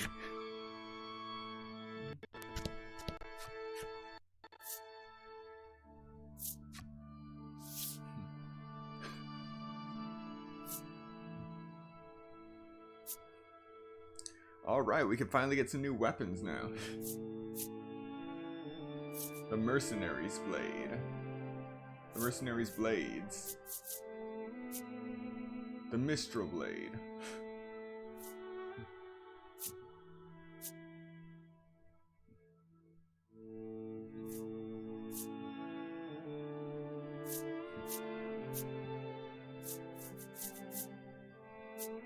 Okay.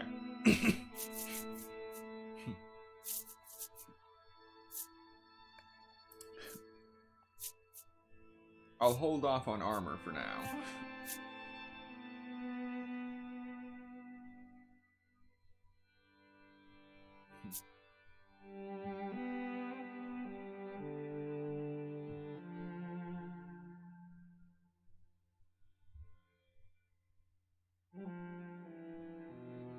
Yeah, I'll hold off on armor for now.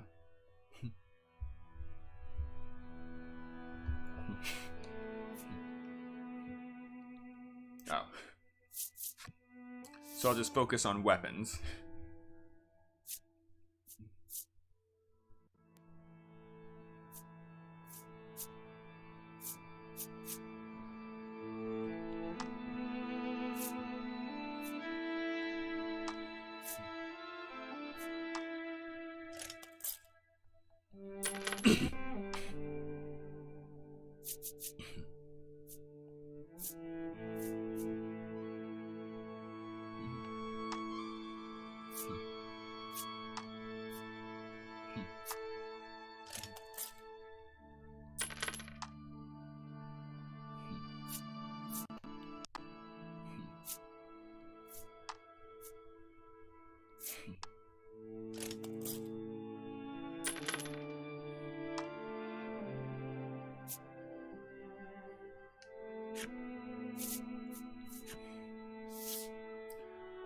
All right.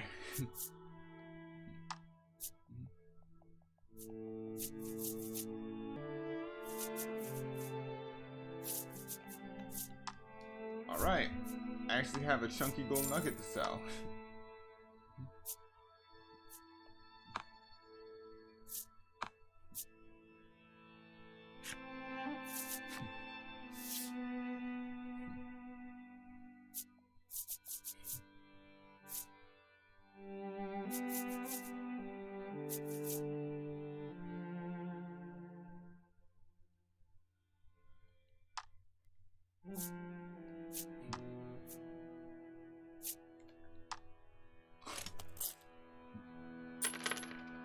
All right, we're all set.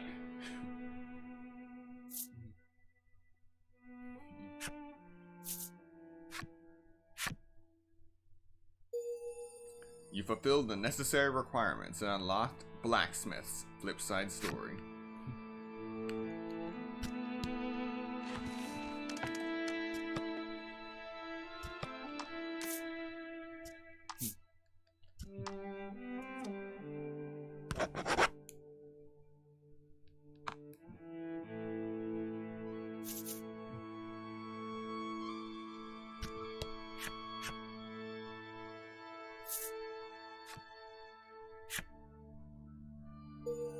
You fulfilled the necessary requirements and unlocked Game Parlor Reception's Flipside Story.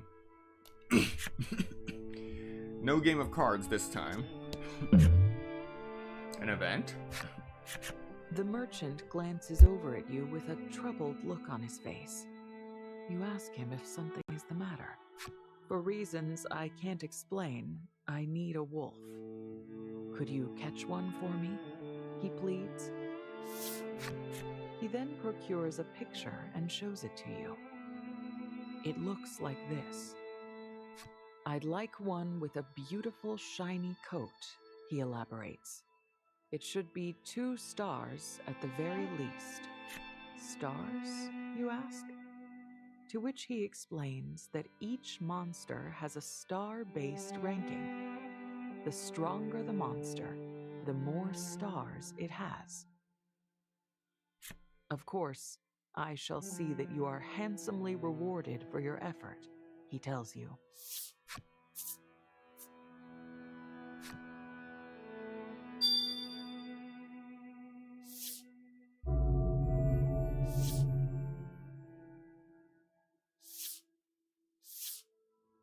You decide to accept his request, then take out a wolf card from your case. A delighted smile stretches across his face, and he asks if he can have some of its fur. Once you hand a tuft over,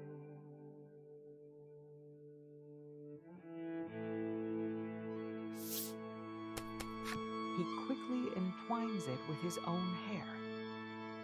Behold, he exclaims with a grin. I'm even more dashing than before, no? Okay, I was worried that this would actually get rid of the wolf card from my selection, but this is its own brand of weird. I need to make a good impression on all of our patrons. After all, I'm the first person they see, and how I look influences the credibility of this entire business. After he's finished arranging the wolf fur on his head, he thanks you and hands you your reward.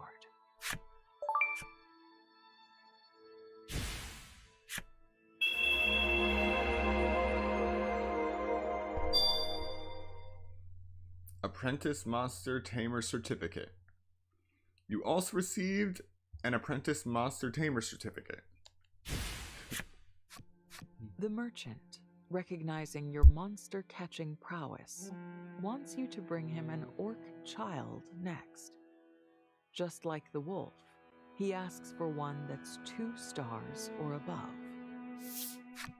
Orc children are said to live in the desert, but dislike the sun's powerful rays and tend to hide away in dark places. You make note of the information and bid the man farewell.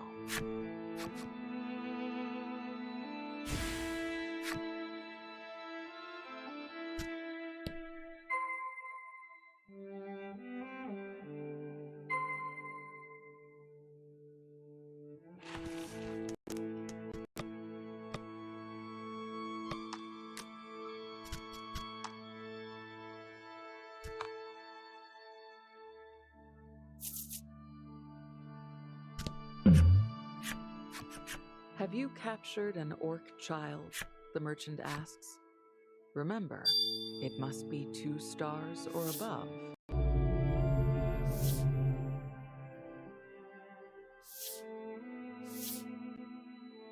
After you summon the beast, the merchant calls over the blacksmith.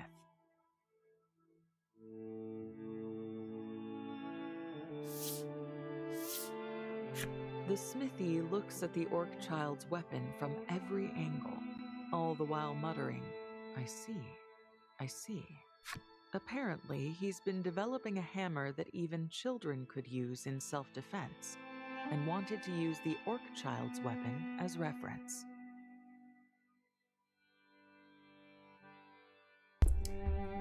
Normally I'd ask what kind of madman would give a child a hammer for self-defense, but then I remember what world I'm currently in.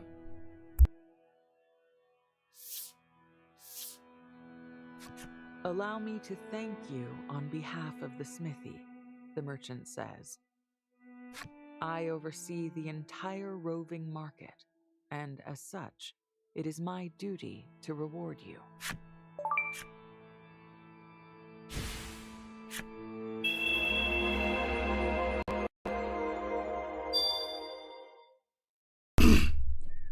You also received a Rookie Monster Tamer certificate. I may ask for your help again in the near future, he says with a smile.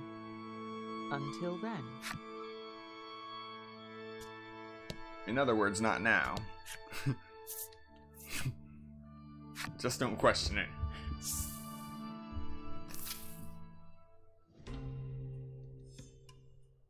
You're right, to the end wall.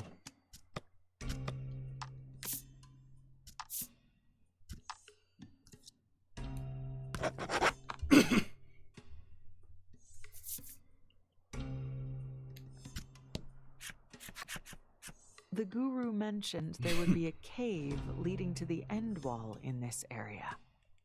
The party takes a look around. Polka takes notice of a crack in the snow and ice. Upon closer examination, you realize it must be the cave entrance. It's been almost entirely snowed in. If you can just clear the snow away, you should be able to pass inside. Or melt it away.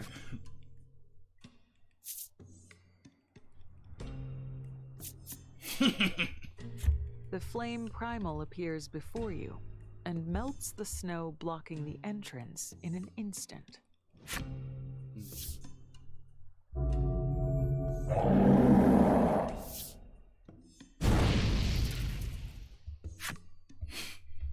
You have to admit you're getting quite good at controlling these primals. In fact, you might be able to control the flame primal well enough to keep everyone warm in the harsh climbs ahead. Yep. No sheer cold for us. Enter the snowfield.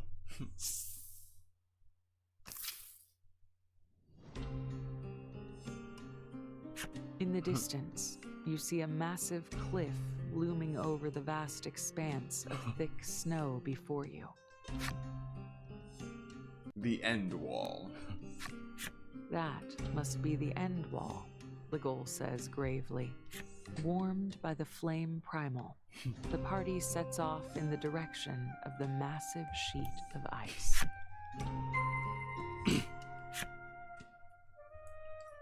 On the bright side, with the flame primal and all this snow around, we don't have to worry about water anymore.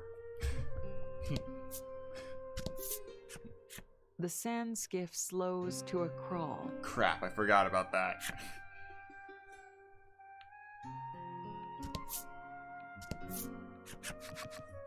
Actually, nope. It's stopped entirely. You peer down at the wheels to find them completely packed with snow. You won't get across the snow in the sand skiff like this.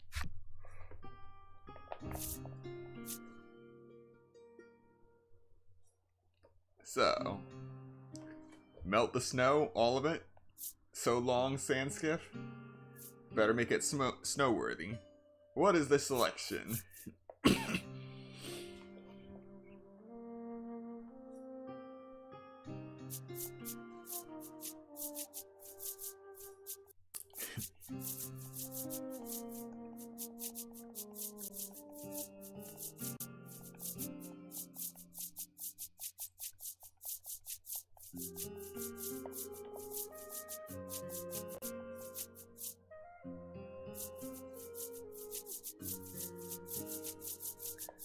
And the choice is... melt the snow, all of it. You start to summon the flame primal, but quickly realize you can't draw enough power out of it to melt all the snow.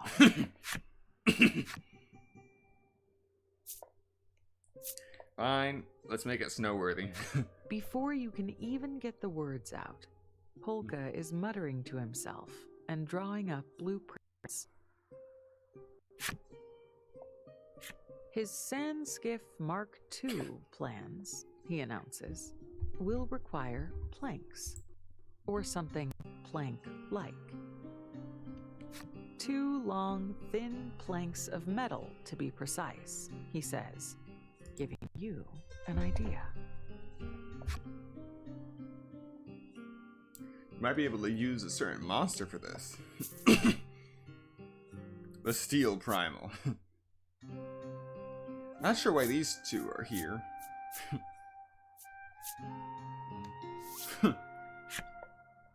You raise the card containing the Steel Primal high into the air. Now, with your primal wrangling powers coming into their own, you think you might be able to get the Steel Primal to help you.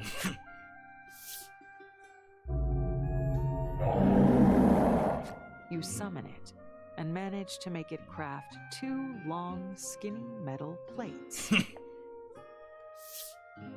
Though it's not yet effortless, your control over the primals feels more responsive than ever. 2 thin but sturdy metal plates fashioned by the Steel Primal. The undersides of the plates are slick. You hand the plates to a gleeful Polka, who immediately attaches them to the sand skiff.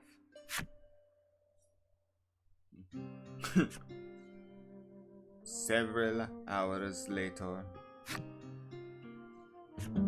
Thanks to Polka's efforts, the sand skiff can now travel across snow. The Sand Skiff Mark III.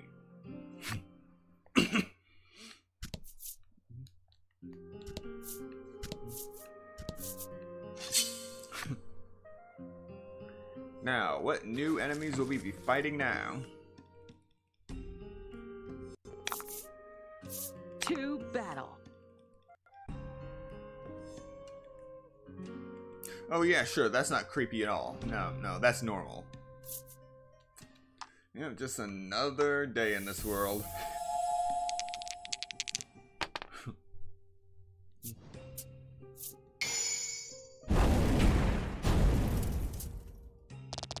Oh!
Oh, we got a mouthy furball.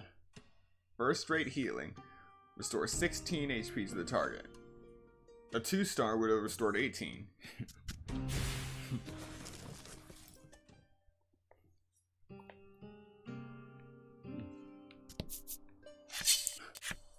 And just like that, we're into another battle.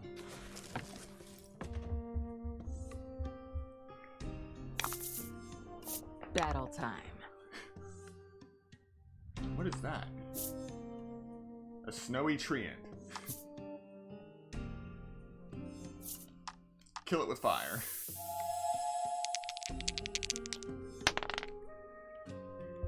Six and a 4.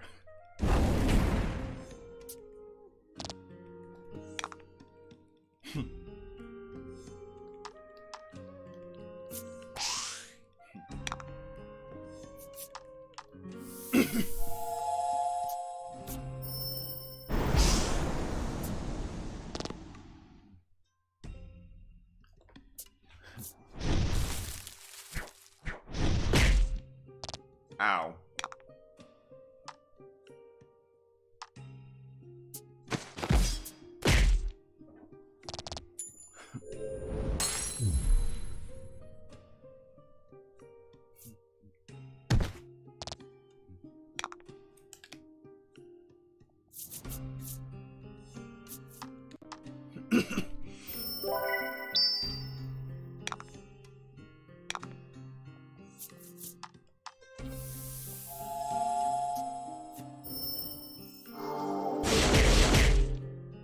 Alright, I'm strong enough to take out a 30 HP ogre.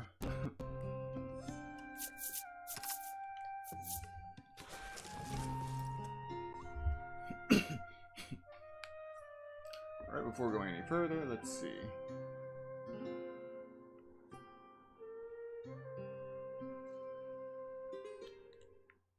The end of all. And it stops right here.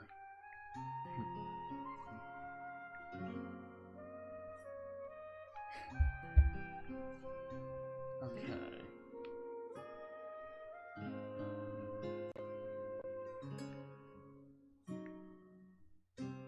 Alright, simple enough.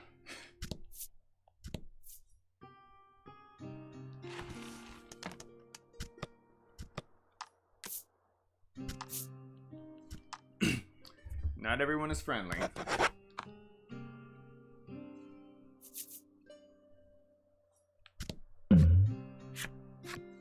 You come across a warrior clad head to toe in black armor, singularly focused on his swordcraft.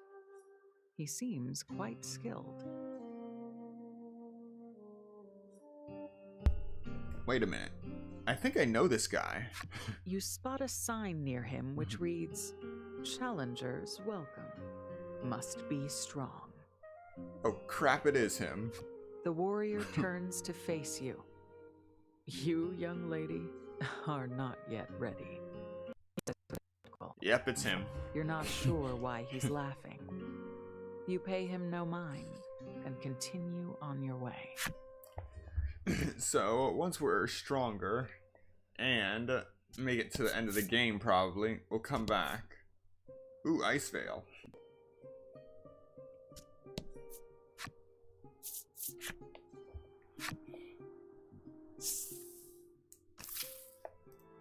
Not a soul stirs in the entire village.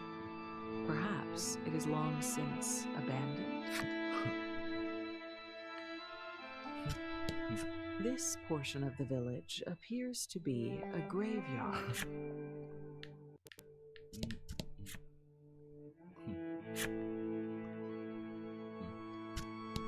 No one appears to be staffing the inn.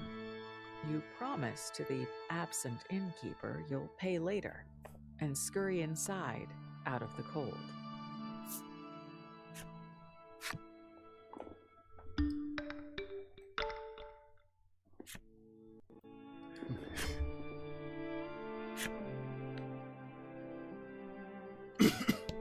Though it does not appear the owner is home, there are signs of life all throughout the cabin. You'd better not enter uninvited. Alright, so it's not a deserted town. It's not a ghost town. That's a relief.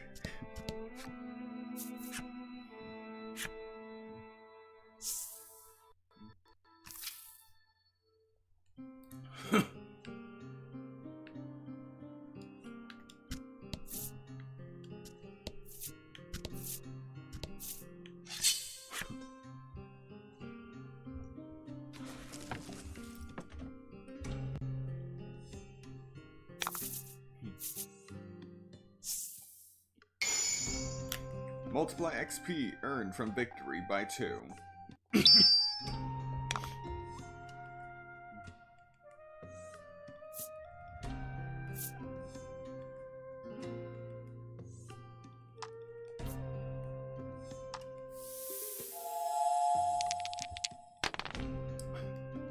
Nine.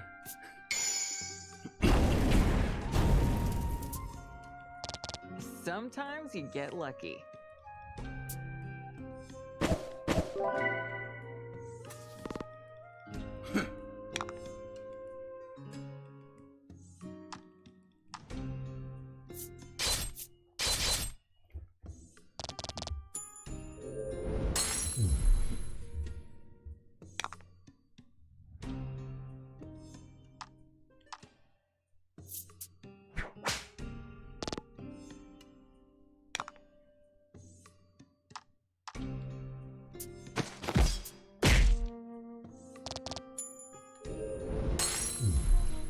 expected nothing less.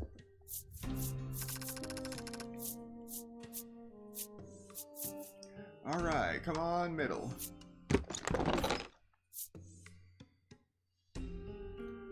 Gold Fungo restores 10 HP to the party, then restores 5 HP per turn to the party for 3 turns.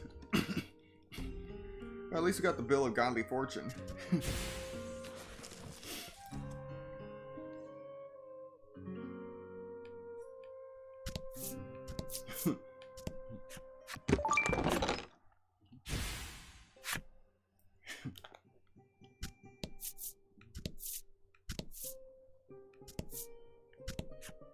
You spot a number of small but mighty flowers poking up through the snow.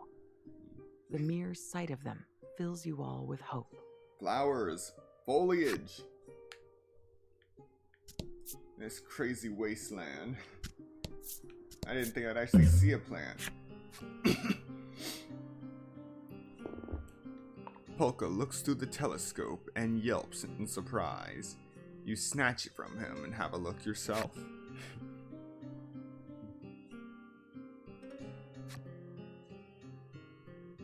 Monster. It's a monster. Fortunately, it hasn't noticed you yet. What will you do? Sneak up on it. Because I haven't seen that before. You hand the telescope back to Polka and, step by careful step, creep toward the monster.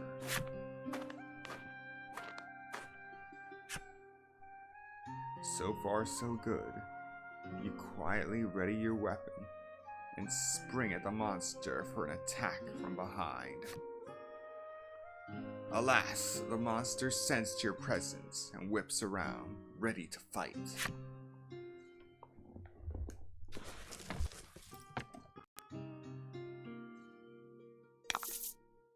Battle time.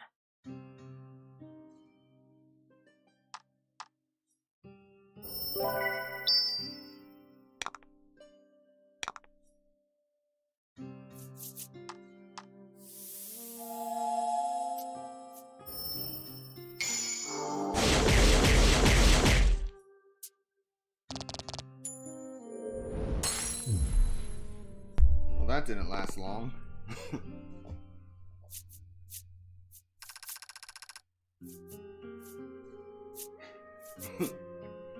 Right. We could have gotten wait. The Snowy Treant is the first monster card we've seen that only has a 1-star version. But at least we got the Panacea.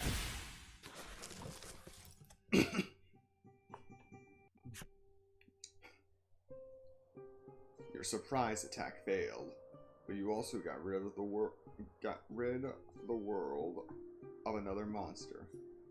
That'll do. You return to the path and keep walking.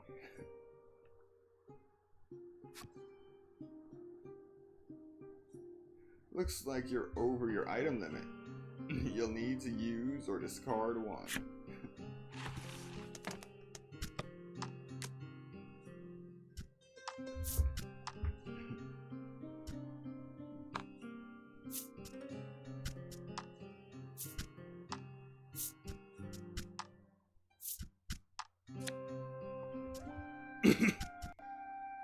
Let's see what we got that we can get rid of. Bombs, corrosives. Why do I have so many corrosives?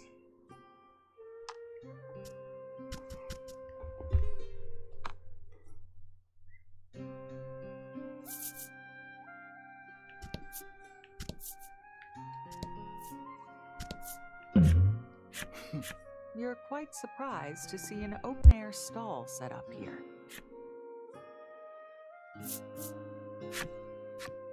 You poke your head into the stall just as the merchant within whips around to greet you. Everything's on sale, she says, and casually mentions that her father might punish her for any unsold stock.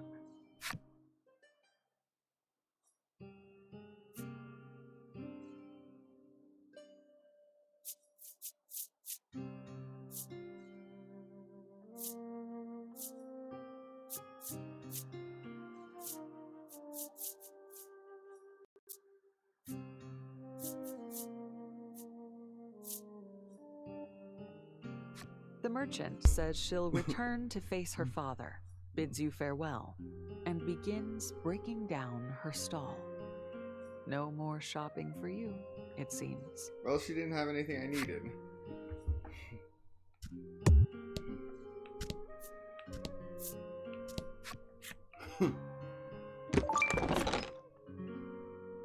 Another bill of godly fortune.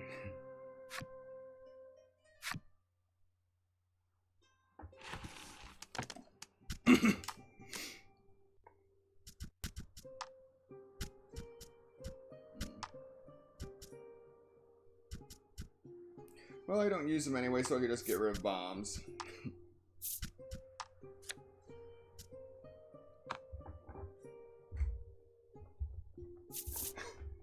Just toss a bomb in the snow. What could possibly go wrong?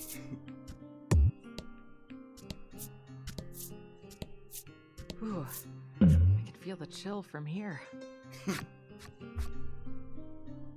A bizarre rock appeared. It seems primed to explode.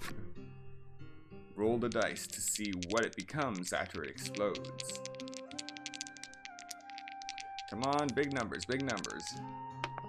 6, yes! The bizarre rock transformed into a gold rock. Glorious! Gold rocks are the best kind of rocks.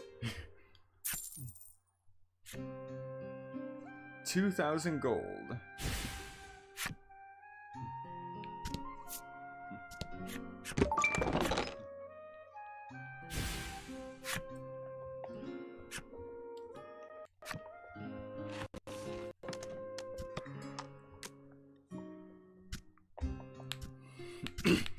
Or I'm just gonna toss out 2 bombs this time so I don't have to go through this every time.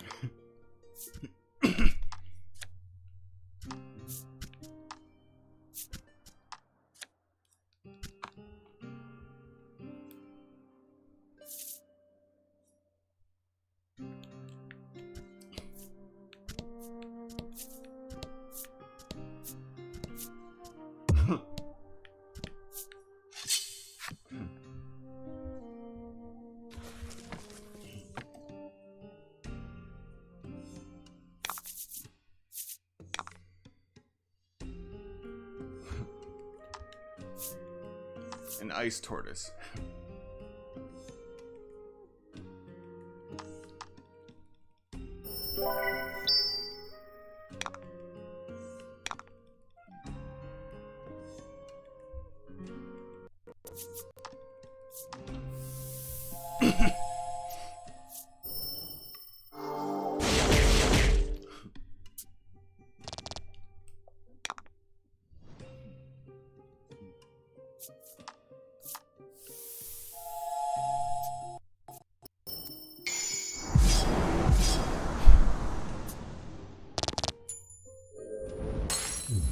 Oh!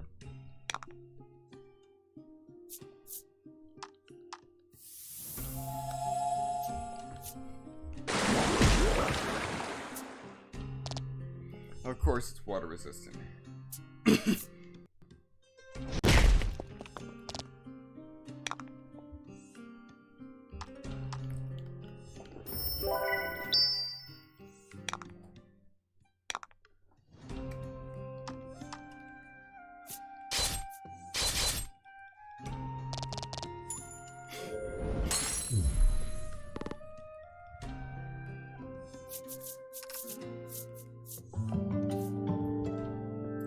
And Trollis has leveled up.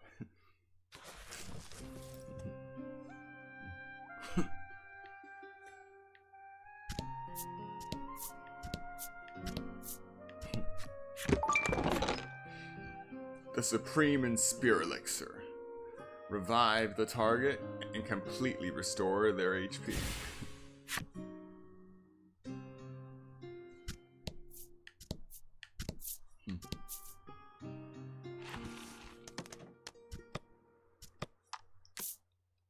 Oh, we finally made it.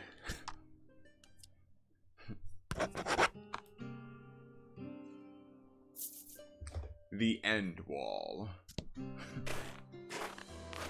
At last, you've reached the end wall. It is a cliff taller than any you've seen, and its breadth extends as far as the eye can see. It practically defies you to conquer it. You try to climb it, but its face is sheer ice. Your hands find no purchase, but you will not be defeated. You redouble your efforts and scramble partway up, only to see a giant snowball hurtling your way.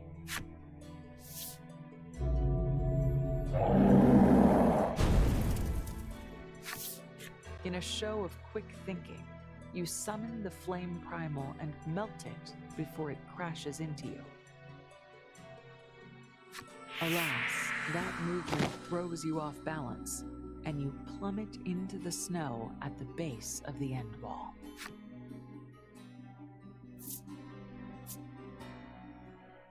Again. Legol's plea for you to stop goes unheeded, and you hurl yourself bodily at the icy cliff. This time, an even larger snowball drops down from the heavens. Sensing your life is in danger, you abandon your climb. You announce that you won't be trying again, and Legol applauds the sagacity of your decision. Sagacity. Word of the day. But yeah, I really want to know what's throwing snowballs at me. He then reminds you that no one even knows if the Nutera the Guru spoke of is real. Polka doesn't look quite so ready to give in. Nutera's existence is irrelevant, he says, noting that the Guru said it was simply where you'd find what you seek. Trollis reckons she can climb it and leaps at the end wall. The party is divided. Legol opposes any attempt to advance, but Polka and Trollis insist on scaling the wall. Thanks to the flame primal's warmth, the debate carries on for some time.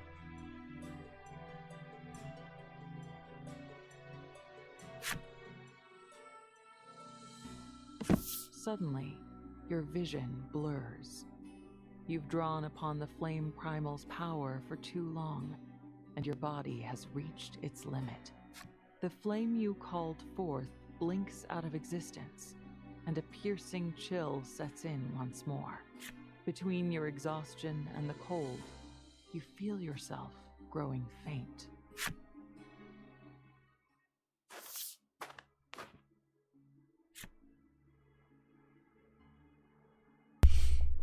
What's this?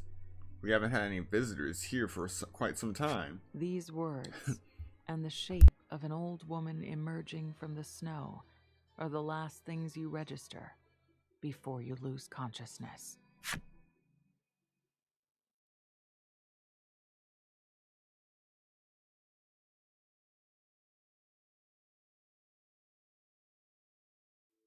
Your eyes open, and your surroundings come into focus. You're in a bed. Next to you sits an old woman. "Come around, have you?" she asks gently. You suppose she's been looking after you, perhaps drawn by the noise you're making.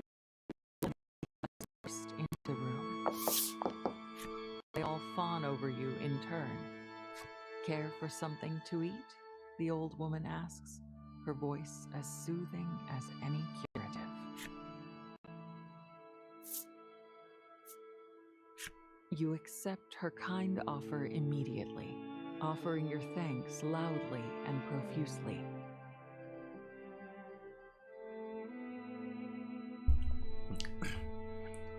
Okay, I know I just said yes, thank you.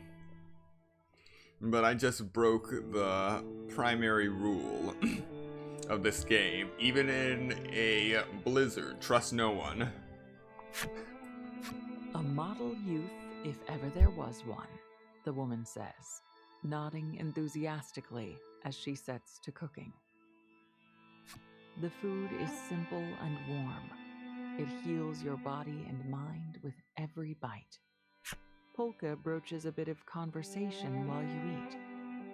I didn't happen to see anyone else in the village. The old woman says she'll take you to meet the others, and shuffles out of the cabin.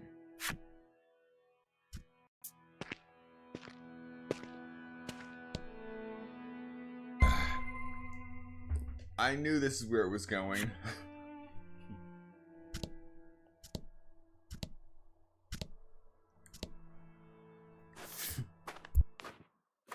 The old woman leads you to the graveyard. They're all gone now, she says softly. Her face creases with profound sadness. Eager to leave a land in which nothing can grow, tried to scale the end wall and reach New Terra. Oh, geez. But not a single one returned. Eventually, the old woman was the only one left. Her own son was also among those who set out to scale the end wall. Still, the old woman ventures to the end wall once a day, clinging to the last shred of hope she has that he will return. So they didn't fall. They just kept climbing, they just didn't come back. She tells you how grateful she's been for your company after so much time alone, and suggests you spend the night in Icevale.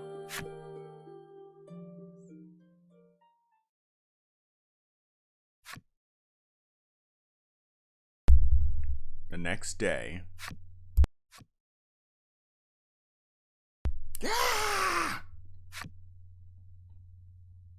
A piercing shriek launches you out of a deep sleep and onto your feet. That was the kindly old woman's voice. You're sure of it. You all agree to check in on her.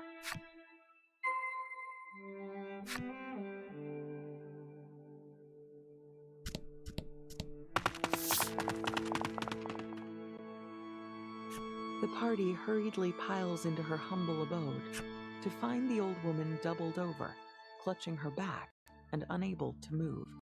She's thrown her back out, Polka says matter-of-factly.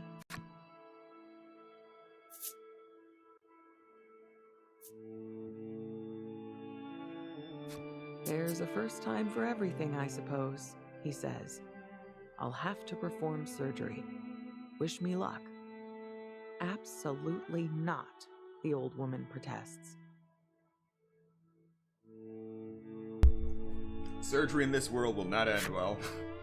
Perhaps, sensing no small amount of danger to her life, the woman remains where she is and informs you that there is a curative that will ease her suffering. One derived from solnivias, rare flowers that bloom across the snowy plains. Already found those. Solnivia. She's fed you and provided shelter. You must find that flower for her. Search the snowfield for a Solnivia. Simple enough.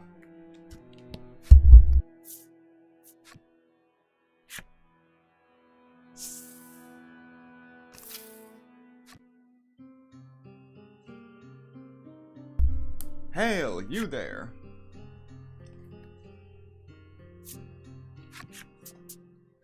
You turn your head toward the source of the sound and see the merchant looking half frozen, waving at you from afar.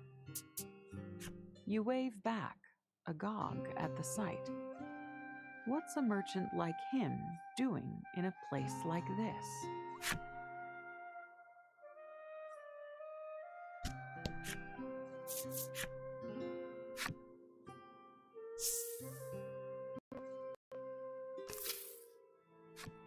The merchant is shivering something fierce.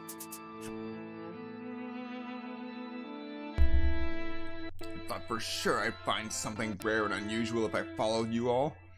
But this is ridiculous.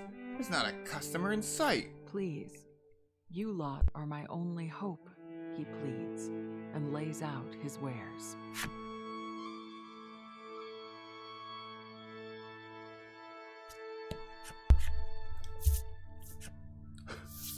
Dude, you followed me and you're blaming me for this?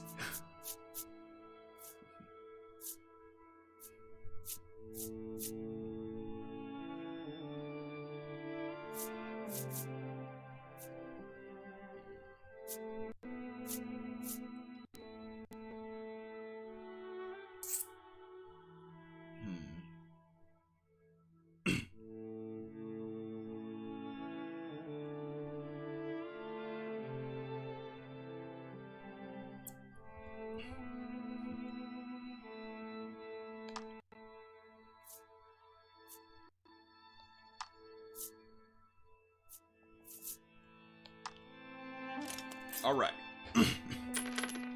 Good to go now.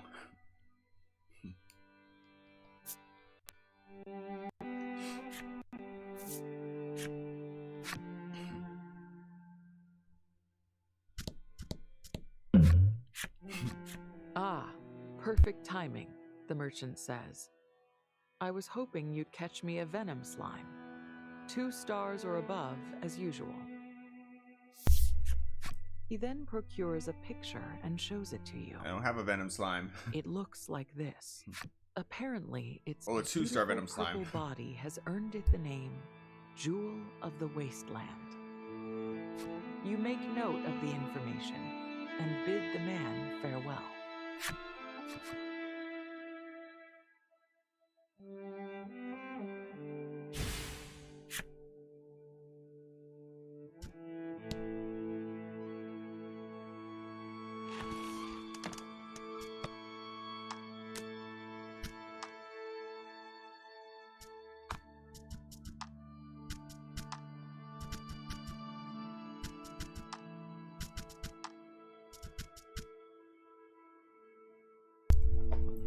Yep, haven't done a lot of slime hunting in this game.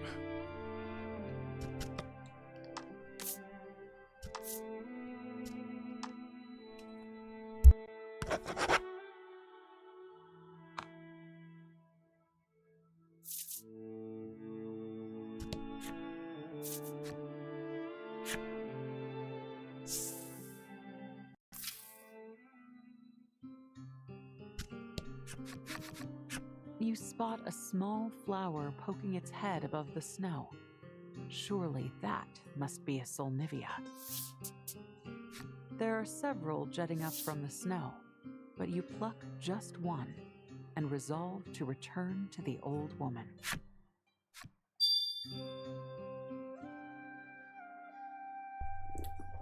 You obtained a Solnivia, a rare flower that blooms in the snow, quite hardy, but has low fecundity.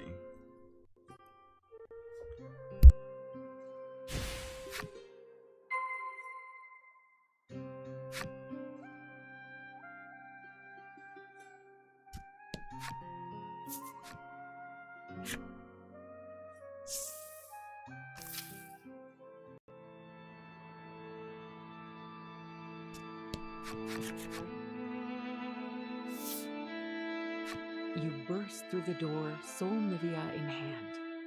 Polka grinds it according to the old woman's instructions and spreads the resulting salve on her back.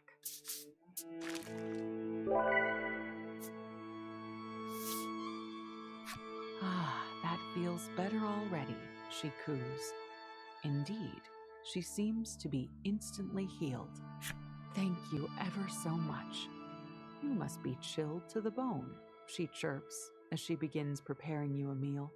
The party decides there's nothing that cannot wait until tomorrow and agrees to spend yet another night in Icevale.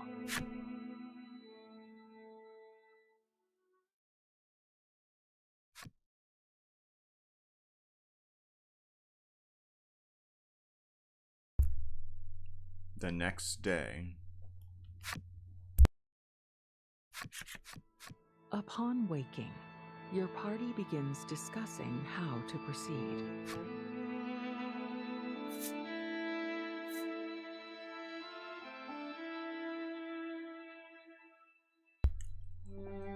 We have 3 choices. Live with the old woman, attempt to scale the ice and then the end wall, or turn around and leave. obviously, first we're going to scale the end wall, and then we're going to melt it into nothing. Sure, you gave up on scaling the end wall yourself, but you didn't have a plan then. Surely, if you all put your heads together...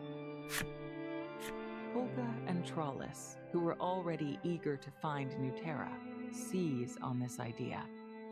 Legol, the sole dissenter, can tell he's been outvoted. If that's what you want, he says grudgingly.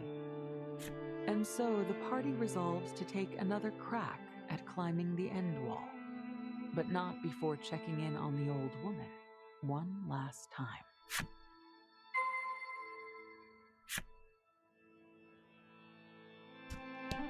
You knock at the door to the old woman's cabin, but there's no answer. Might she still be asleep? You walk in to check on her and find her lying abed, cold to the touch. Ah, jeez. The Solnivia could have been poisonous, Legol posits, but Polka refutes that hypothesis upon examining her. He pronounces her dead of natural causes. From the sub-Terran village to Steelborough to the City of Flame and onward, you've left a trail of death and disease in your wake.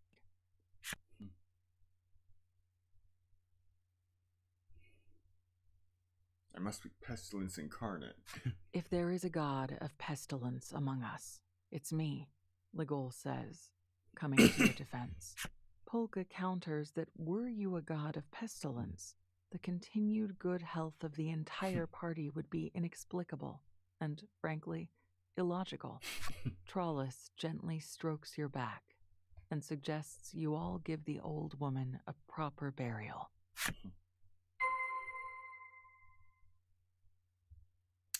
Find a suitable plot in Icevale for the old woman's final resting place. You decide to bury the woman beside the other graves in Icevale, if only so she won't be lonely in death. You wish to mark her grave like the others, but you see no wood from which you might fashion something to do so. Didn't we see a few tree ants on the way here? Polka proffers. Tree ant timber would do the job quite well, he explains. So it's decided. You'll fell a tree ant and use its wood to mark the woman's grave. Oh, sure, just go and mug a tree ant.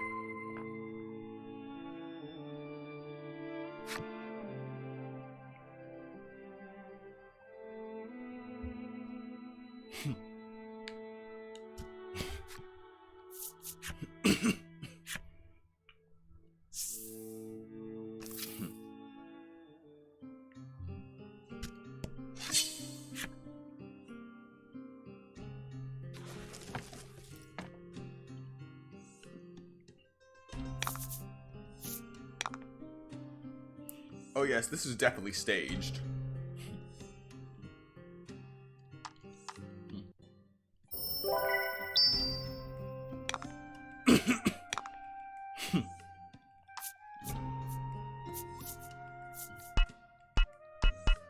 Yep. Definitely a scripted fight.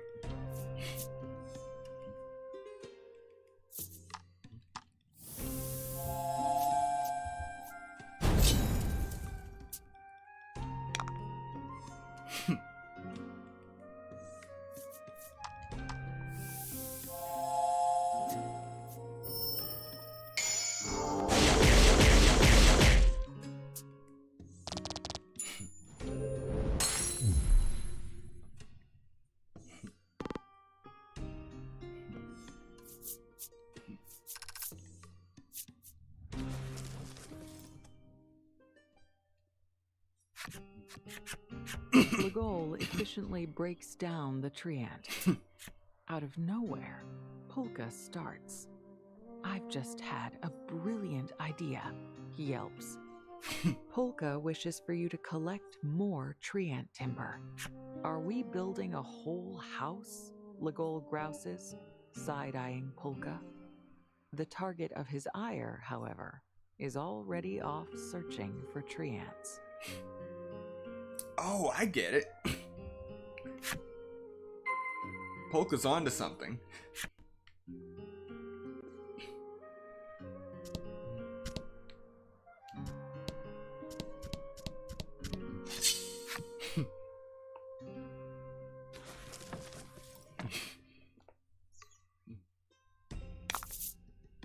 Battle time.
Four more treants.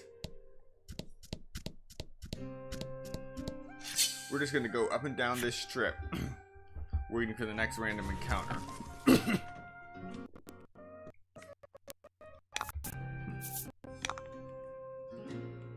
Oh wow.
You fulfilled the necessary requirements and unlocked Snowy Treant's enemy story. Whew.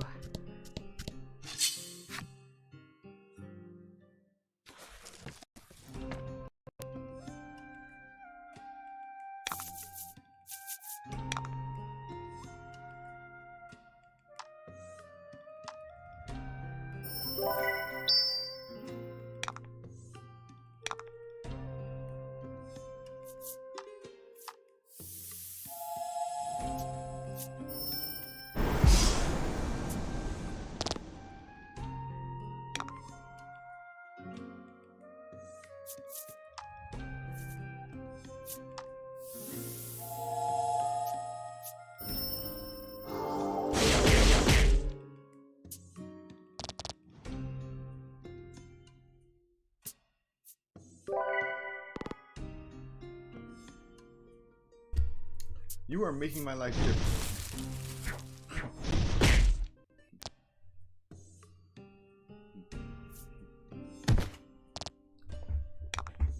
Alright, so the creepy furball dies first.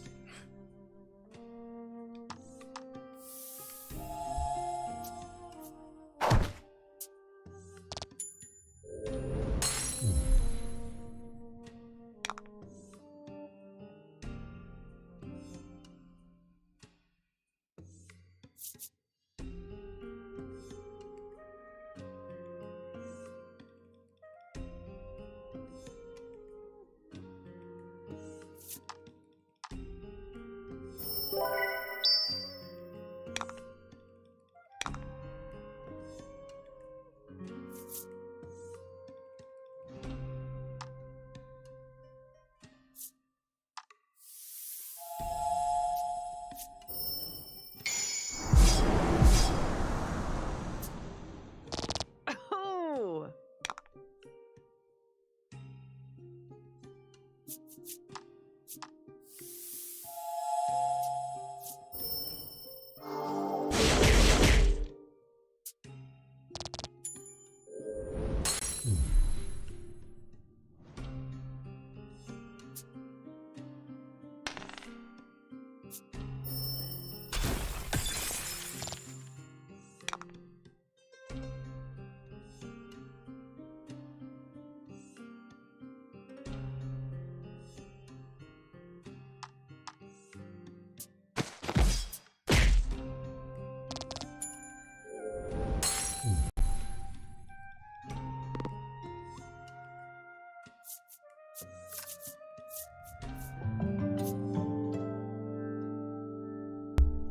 And we're officially at level 17.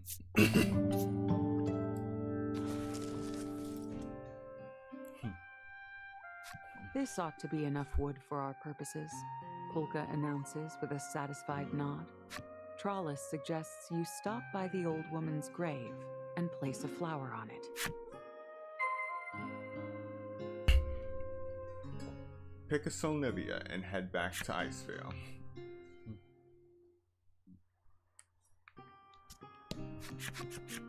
This one cutest, she beams, and picks a single flower from the ground. Flower in hand, you make your way back to Icevale.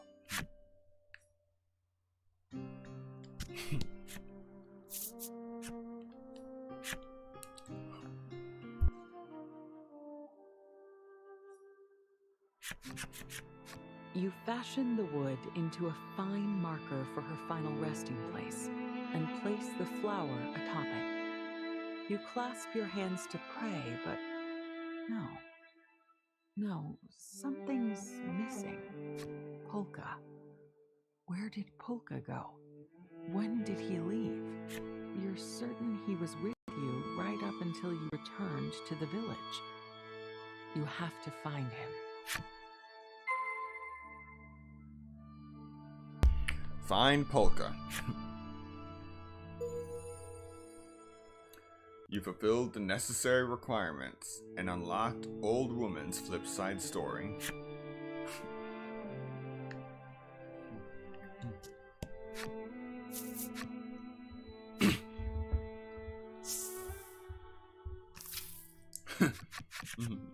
You quickly spot Polka puttering around the sand skiff. He takes notice of you too. We're all set, he chirps. You gather he's been preparing the sand skiff for your eventual departure. You take your leave of Icevale and prepare to face the end wall once more. Try to scale the end wall once more. Okay, we are going to end the stream right here because it is now 10 o'clock. Close for them to be done with Genshin Impact version 3.2 maintenance. So we are going to be starting at 10 o'clock. I'm going to use that moment to just take a quick breather, because we have been playing Voice of Cards for the last 3 hours now. So, thank you so much to everyone who came to watch the stream tonight and those who come to watch the playback later. And I will see you next time for more Voice of Cards, The Beasts of Burden, and in 1 hour for Genshin Impact version 3.2. Once again, thank you for watching, and I will see you next time.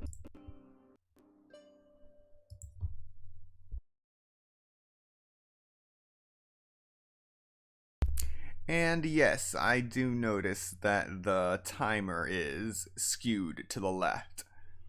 I'm planning on redoing all the timers to make it look neater, so look forward to that as well.